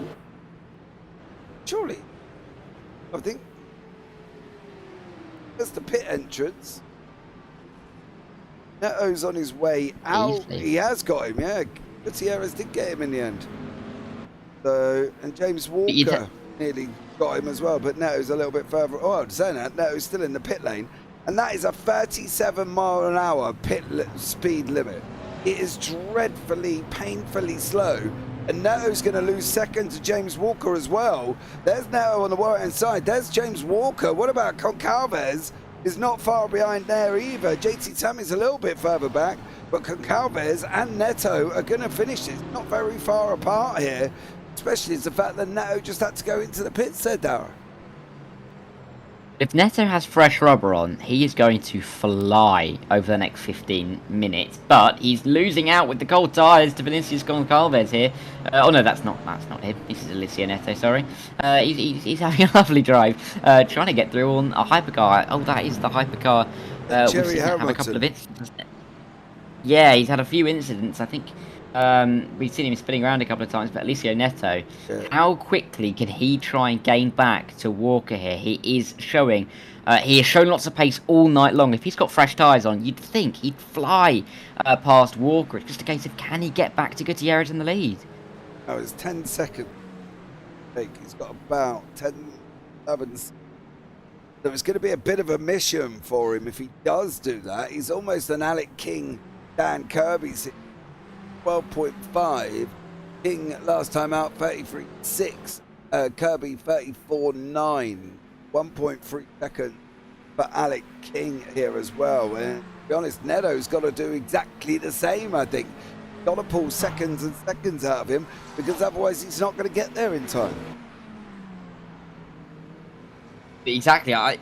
King is gaining enough at the moment, you'd say, to be right up there by the end, but Lucio Neto is definitely in a very similar boat. He's got, well, yeah, nearly 12 seconds and 13 minutes to do so. It's going to be very difficult indeed. I think he'll be looking to recover a P2 at least at the moment, but even that might be a little bit difficult to get through on Walker because he hasn't gained too much on the last tour of this Daytona Roval. So we'll have to wait and see. King has lost a little bit of time on this lap to Kirby. But these are a couple of fights I don't think we expected towards the last 50 minutes of this race. Definitely not. We thought it was all going to be done and dusted and settled in. We have lost a few. Norgraf, Tucker Martin, Tom Mountjoy, Mike Olsen, Dave Cause, Ken Scott and De Oliveira. We have lost them ones, unfortunately, as well. But we've still got some action taking place. We've still got battles going to be materialising. We've still got Alec King on an absolute charge here as well. 12.6, 12.7 seconds, and only 12.3 on the clock, though. It's going to be touch and go for him. It really is going to be touch and go over the last fifth of this race now, as we've done pretty much an hour, got 12 minutes to go. And it's into that stage when we were talking earlier about whether it be a sprint or a bit of an endurance race. It really is now a sprint. You've got to leave it all on the track. Just got to go as hard as you can in these closing laps. I mean, for the GT cars, because they're lapping around, 1 minute 46 at the moment. So they've got, you'd say, another 7 laps in them or so. But that's not many when you think about when you lose 1 lap, you're going to have 6 and then 5. And then it just feels like a sprint to the end completely. You've got to get the moves done now. You've got to gain the time if you can. But looking at Alec King, he's not really gaining enough, is he, up to Kirby anymore? He's kind of dropped off a little bit as well. McQuarrie's got a penalty, but the looks of it coming in here as well.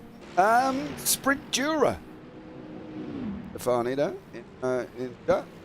Sprint Jura. Hypercar names, isn't it? Yeah, what else could you... Right, there's still the GT3s coming in the pits here. Got a funny feeling Walker's got to go in and Gutierrez has got to go in, because yeah, Walker's pitted once, Gutierrez is pitted once, Neto and JT Tammy are pitted twice. Everybody around them is now starting to pit again. Are the GT2 stopping as well? We said it when they had their first pit stops, didn't we? That they pitted just before half distance. We didn't know if they'd actually be able to make it to the end of the race, and maybe the evidence we're being shown here is that no, they can't. Maybe Neto could have seen that, pitted early just to anticipate it. I mean, seeing a lot of these guys come in already, and they've still got another 10 minutes to go in this stint. When, you know, that's another third of the stint that they've got to go if they're going to extend it. So yeah, Gutierrez is in. There you go. So he's not been able to extend the stint long enough. But I presume we'll probably see Walker in soon. He's not coming this lap, but I mean, if he's going to get to the monumental effort, and he's got to hold off Neto while doing it, so it's going to be difficult. But maybe Neto's played this perfectly. Yes, I just all a little bit surprised that he was in where he went in, to be honest, but by the looks of it, the fact that they've pitted once and everybody around him is starting to pit twice. Gutierrez is lost it now. JT Tammy's going to go through on Gutierrez, so technically if Walker has got to go in, this should give Neto the win. Neto is there, literally right behind him anyway. So Walker's got to make a choice now. Either hangs this out and fights, or goes into the pits where he comes out. I'm just a little bit lost as to what Walker's going to do here and how late he left his pit stop in the first place. Whether or not get to the end. I'm not entirely sure if he can. I think either you've got to pit this lap or you just got to go to the end. If you wait another lap, it's just you're gonna lose too much time. I think maybe the concern is that you'll run out of fuel, possibly. I mean, or maybe the tyres will just absolutely give up, maybe burst, whatever. But I don't know. I'd pit this lap if I was James Walker. I wouldn't risk going out to the end because even if you do pit, you're still looking at a top 5 finish. So, or maybe it might be slightly worse actually thinking about it because Gutierrez has come out in 6th. But either way, I'd still come in to not risk, and that's exactly what he's going to do. So he'll come in. Neto's going to retake the lead, and I think Tammy's going to take a comfortable P2 in the end. I think there's all that worry about JT Tammy and they would have to pit, and he did pit. JT Tammy should come around and take this second place.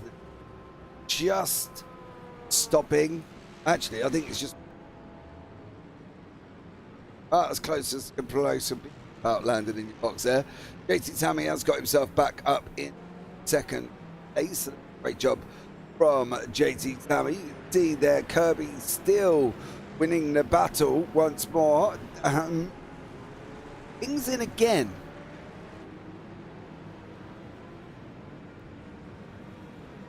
I see that one coming. Alvarez is going to overtake him here. There he goes through at turn 1. There he goes, just in the shot there. I don't know why. That's an interesting one from Alec King. Alvarez is just going to say thank you very much and pick up P2 here. I mean, he was never close enough to the top 2 you'd have thought to have ever been inside that top 2, but he might end up second in this race. I'm not sure what's happened to Alec King here. Maybe he's pitted 3 times. Maybe he's anticipating that Dan Kirby might have a pit stop in him, or Alvarez might have a pit. With 6 and just under 7 minutes on the clock here, I'm not entirely sure that King's played that right, unless King's went so hard in that second sector that he's just melted out the fuel he had and melted out the tyres and had to stop. I can't answer the question why he would have done that. I mean, it might be a reason that might have been the reason. Just going everything is why he was a second and a half quicker per lap than Dan Kirby.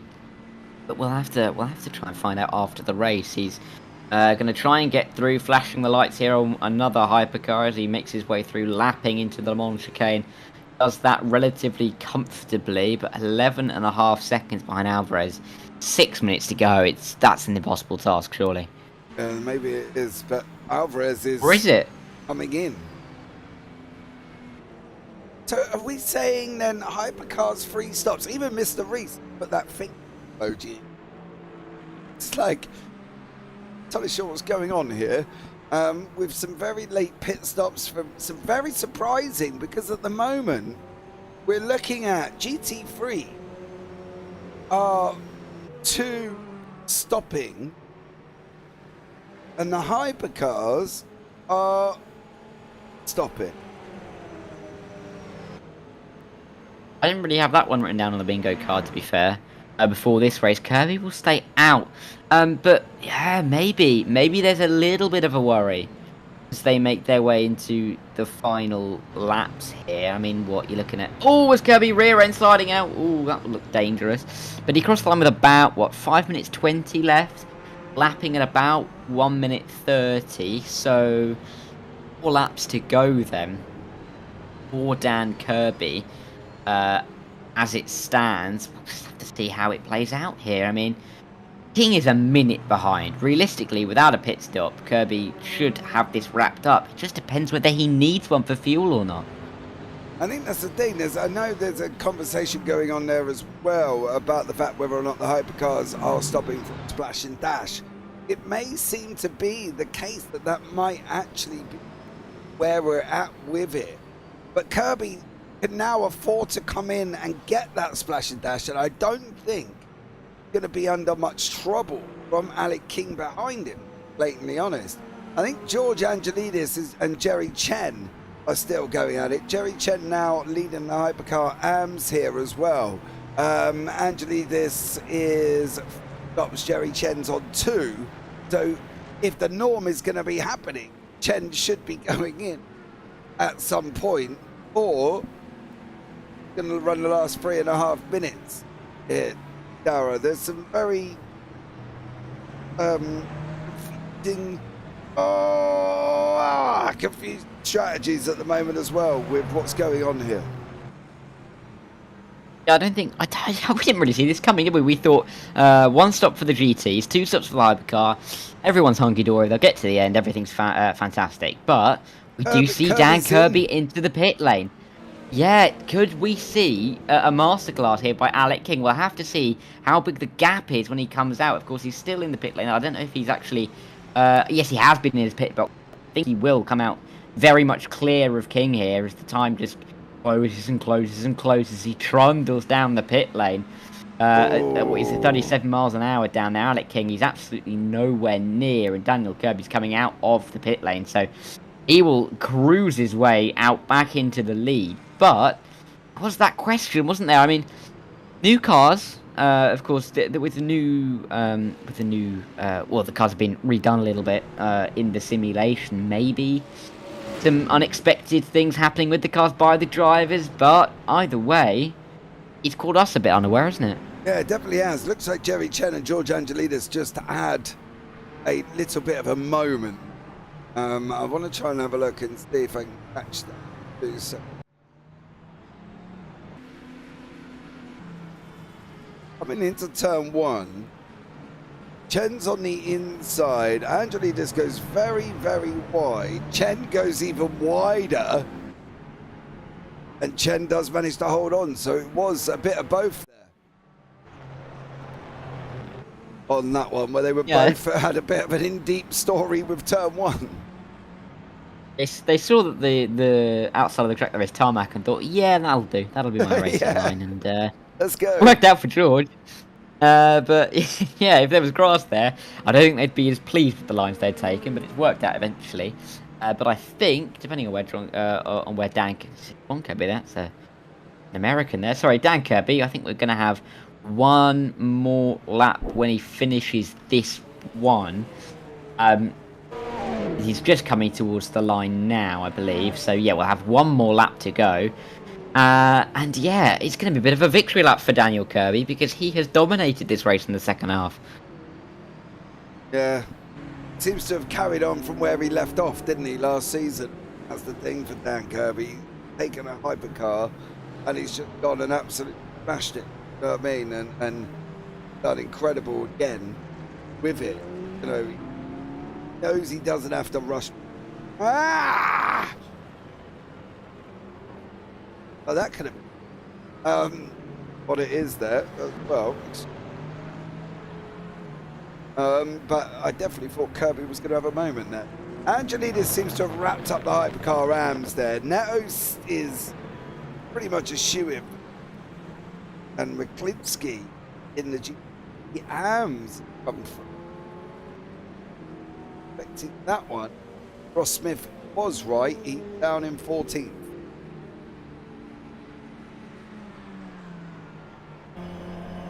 Yeah, on board we go with Dan Kirby's. He's coming. Don't do it, mate. You don't need to. Up to the top.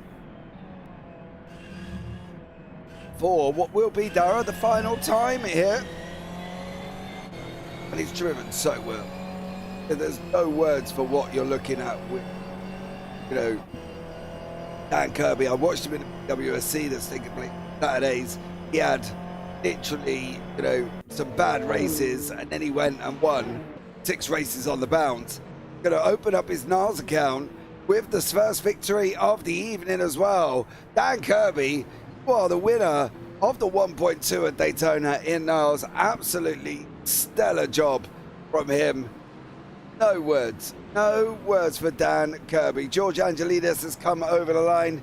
He's going to take the win in the hypercar AMS. What about Alessio Neto? Neto has just finished, well, taking the Pro category. What about Josh McKinsky? He's on his way now to match and take the AMS as well. So great driving from all of these guys as well, and a stellar job here, Dara. More action than what I think we were anticipating, more confusion, but I think it's going to give the guys on Saturday a little insight into 2.4, a few more stops and what they're going to be bargaining in for, I think. Yeah, and I think it's going to be interesting. I think these guys have learnt a lot for this for Sebring in 9 weeks' time as well, because yeah, we weren't really expecting everyone to have to go for Splash and Dash. I don't think Chen had to in the Hypercar AM category. I think he may be one of the only drivers not to have done so. So he's done very well, but for the majority of them, they needed that Splash and Dash at the end, both in the GT3s and the Hypercars. So yeah, maybe it just adjusts the stint length for the guys on Saturday, but they'll work it out. I'm sure they'll probably be watching this thinking how they're going to structure their race on Saturday, but it could all change. You never know how that's all going to unfold, you know.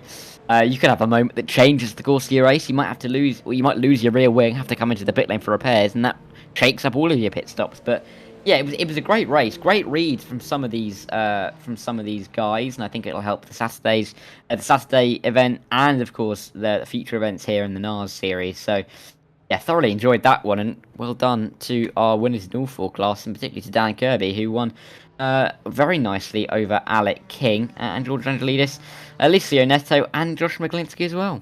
Yeah, we're just waiting for Gino Bardelli. He hasn't yet as well. Sage, wow, what a nice race. Sorry, don't like to chat much, just like to watch. Hey, that's enough. Stefani, great commentating, guys. Sat will be fun.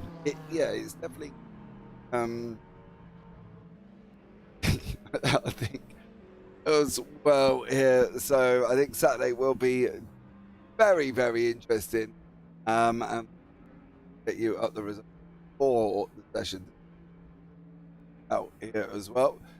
Dan Kirby is your winner with Alec King in second, Franco Alvarez in third, Mike Bell in fourth with George Angelidis in fifth, Jerry Chen sixth, Diego Rodriguez in seventh, Felipe Ducati eighth, Brian Hall in ninth, Gil Lalonde in 10th, Ian 11th is Adrian Rice, Gwilym Bank in 12th, Lanning Hall 13th, Alicio Neto in 14th, JT Tammy there as well in 15th, Mateus Santos 16th, Michael Locke 17th, James Walker 18th, Goncalves 19th, and Matt Overton in 20th. Then Daniel Faz 21st, Johnny Gutierrez 22nd, John Uyan 23rd, David Anderson 24th, and Eric Jacobs in 5th. Josh McGlinskey there in 26th, Paul Ibbotson in 27th, Ross Smith 28th, Oliver Day in 29th, and Stephen Miller in 29th place. No Bardelli in 31st, Stuart Barge 32nd, Eugene Tour in 33rd, Tom Nasala in 34th, with Carl Strowhill in 35th, and Philip Stocks in Paul McMillan in 37th, Alexander McQuarrie 38th, John Meyer 39th, and Jake Bowders down in 40.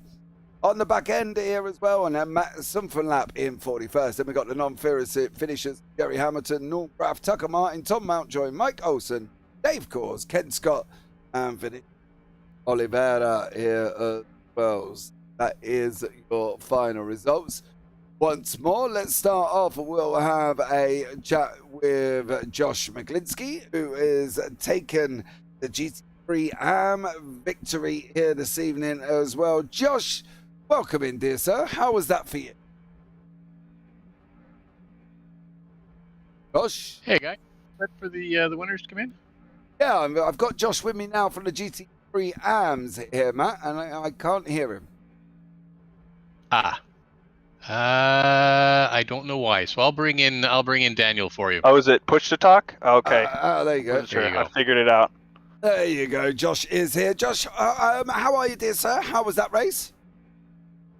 Doing good, doing good. That race felt great. I had a little bit of a spin coming out of the first pit stop, but we got it done. So feeling great.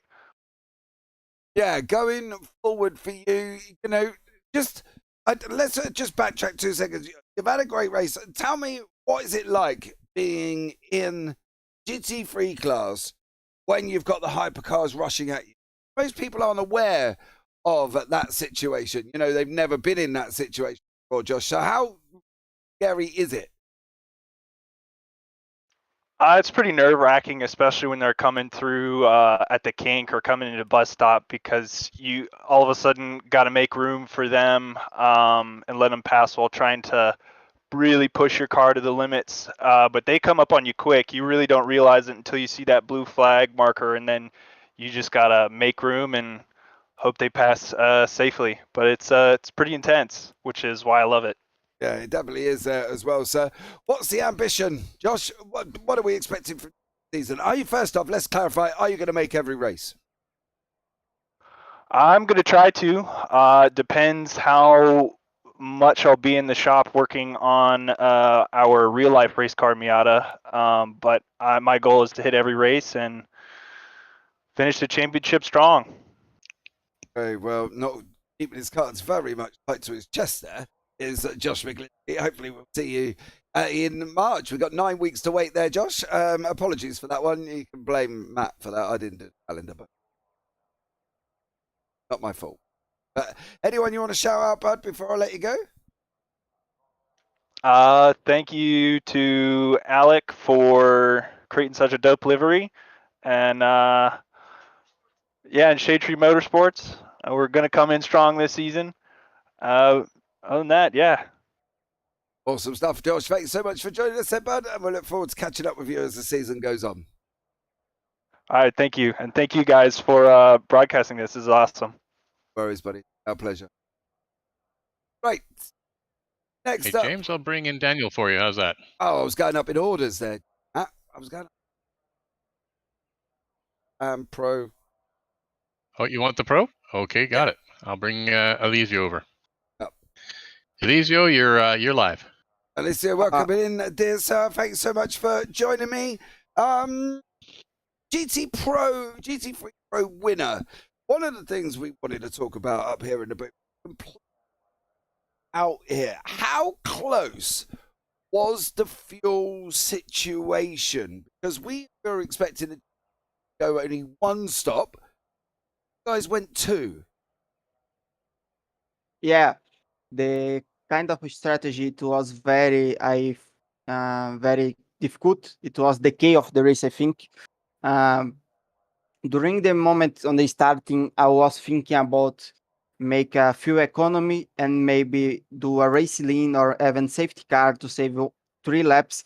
That was what was needed for one only stop. It was 3 laps per stint saving, but during the weekend, I saw that the time that we would lose on the pit lane from the pit entry, from the stop, and from the PTSD, it will be all good to just push too much and do on the full push mode on the qualifying. Then the tummy, I think it's that the GT tummy. I'm not sure. Yeah, if it's like JT Tammy, yep. Okay, so it's pretty good. He did a reverse strategy. I was really pushing every single lap, and even my tires was so bad that they were very faster than me on the last laps. Like the 20 last laps, they were very faster than me or similar pace. And Tommy played on a way to 2 laps more of fuel. So I think maybe he can do it till the end. But I think he was fighting with Mateus, and then he lost a lot of time on this kind of battle. And it was very good race. I meant the GT and GTM, Hypercar M, Hypercar Pro were very respectful and hardly the moments that you need to be fear.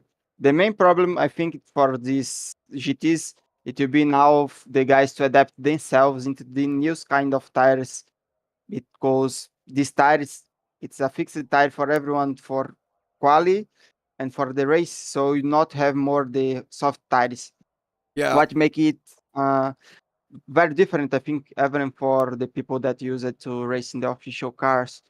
Yeah. Because I think tyres are going to be a big difference this season. I think they're going to be massive, aren't they, with the new construction of everything, you know, the new tyre models. You've definitely got to play it out, even in shorter runs there as well. If you're saving tyres, you're not saving tyres, are you going to double stint them? I don't think, to be honest with you, Alicia, that hardly anybody's going to be double stinting tyres. I think they're going to need to take the pit stop. If you're saying that they were dead by the time, you know, you needed them really to be underneath you. I think every pit stop you're going to be changing tires as the season goes on. Yeah, of course it will be. I think at least by the Motec data that I have, I think that will be like every single stop on the Saturday change because this tires it's a tire that from the 100% to the 90% it's very fast, but after it starts to understeer and oversteer. During the first lap of these tires, the car understeer a lot, but after from the lap 2 to lap 5 it's okay, you will not feel anything, the car will be just perfect. And then from the lap 5 to the end it's oversteering and understeering every single corner. So I don't go from me 100% of I could give because I was very cautious, mainly in the bus stop. That was a very tricky corner. I was like 3.5 cuts from 4. So I was very close to a drive through at the end because it was really very difficult to hold the car on the track. Yeah, it sounds. And Go on. the tire on the start it not warm up, as I don't remember the name of the boy that was talking with me during the briefing, and we talk about it to be very key. The moment when change the tires, if you be needed to change the tires, and even I feel curious if you have some rain during some race, has it to have because I don't race it with those tires on a mixed conditions. So let's see how it is. And I congrats everybody that finishes a winner because endurance racing is about winning and bringing points home. So congrats to Tommy, Santos, Locke, Walker, Vinicius, Metal, De Oliveira, Gutierrez. Everybody is to congrats in this race who finished. Awesome. The one that don't finish also, it's a challenge. Don't surrender. Keep it going, keep it head down, and focus for the next opportunity, and you'll be better. That's it. Okay. Thanks so much, boys. Many hugs from Brazil for everyone, and good morning. Good morning. Because it's not morning. Alicia, you take Bye, care, bye, buddy. Bye. Bye bye. Bye.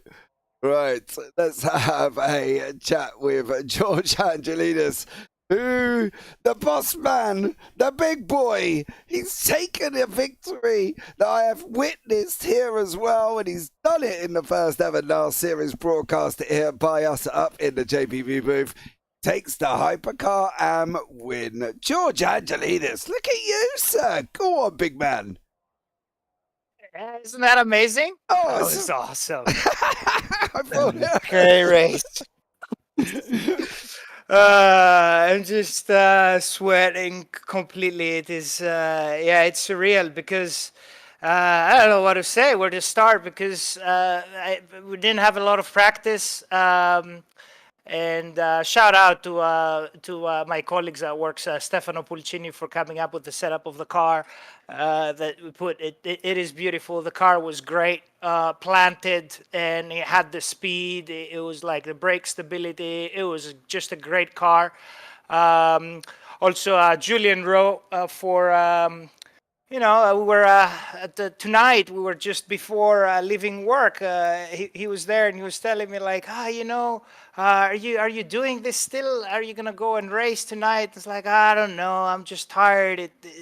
I'm not ready for this. And so it's like, I think you should because you love it and you like it. And so like, yeah. So it worked out. It was a tough race.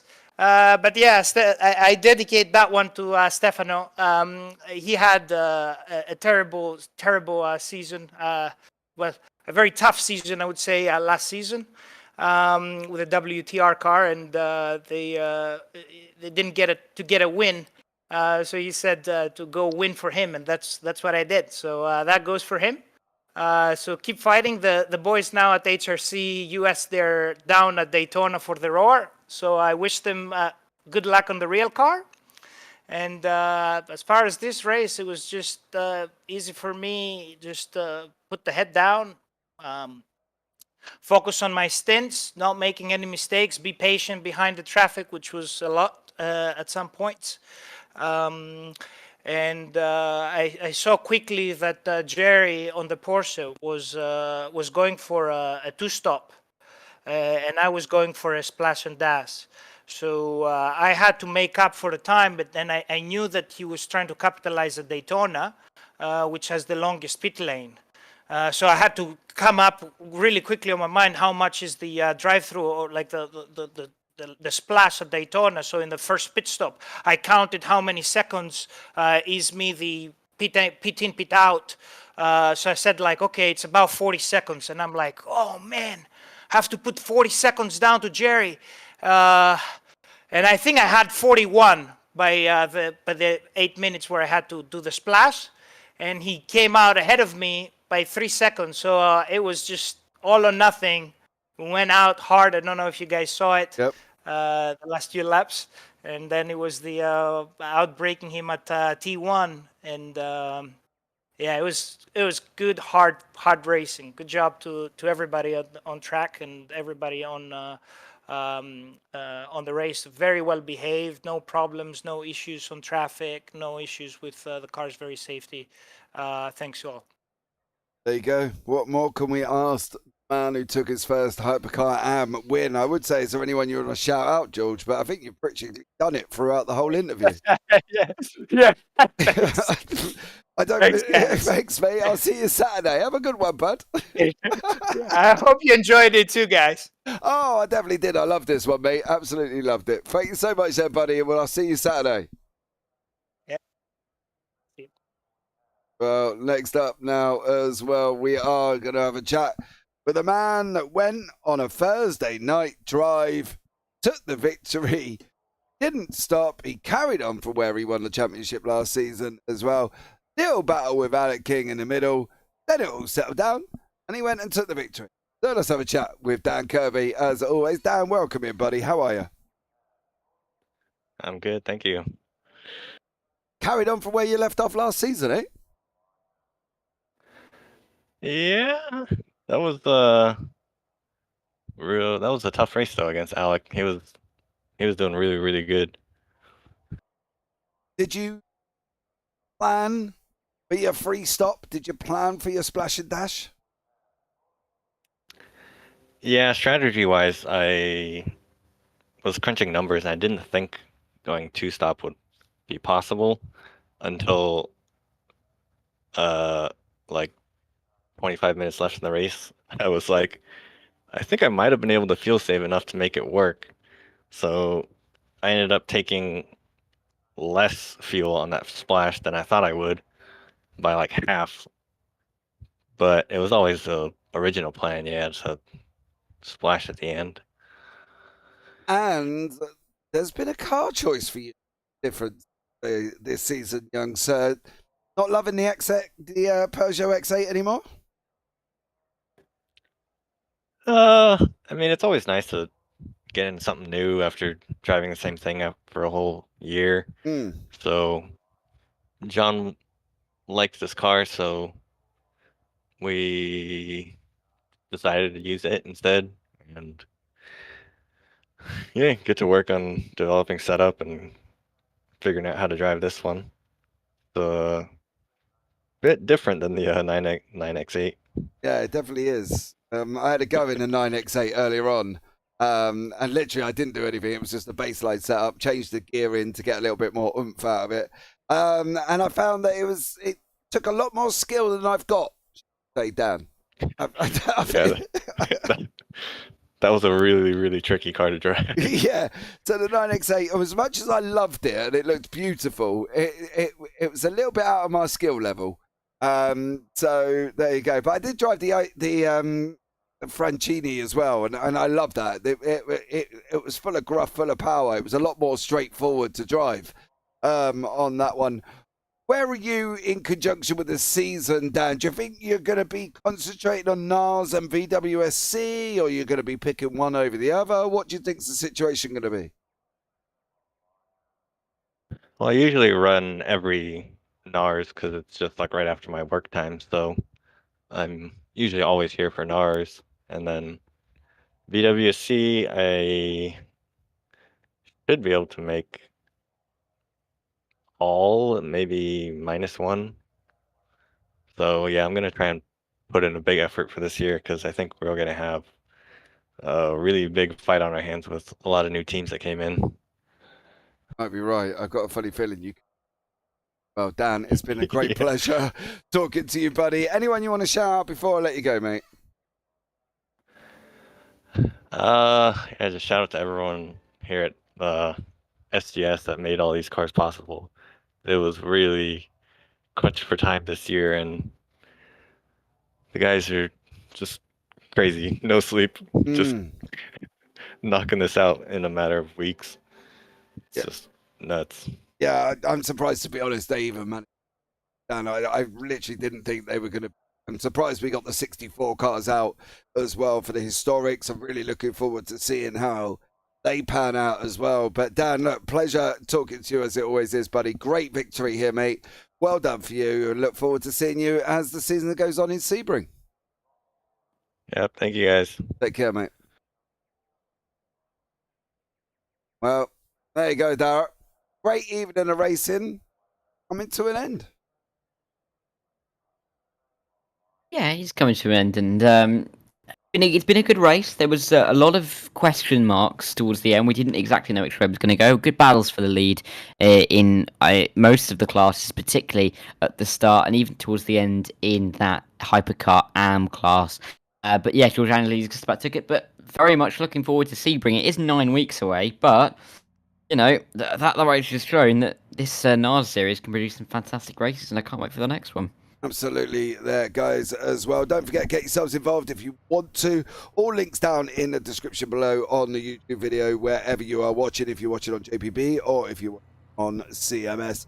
It's been great fun coming here and doing the NARS series. We look forward to coming once more in March. So stay tuned for that one. As I said, we've got the launch of VWSC this weekend, so tune in for that one as we could tackle 2.4 hours of Daytona this time around. So for now, guys, I've been James Parfit. I've been alongside Dara Faka up here in the booth. You all take care, and as always, have a great week. Never know, I see you on the track sometime. Good night.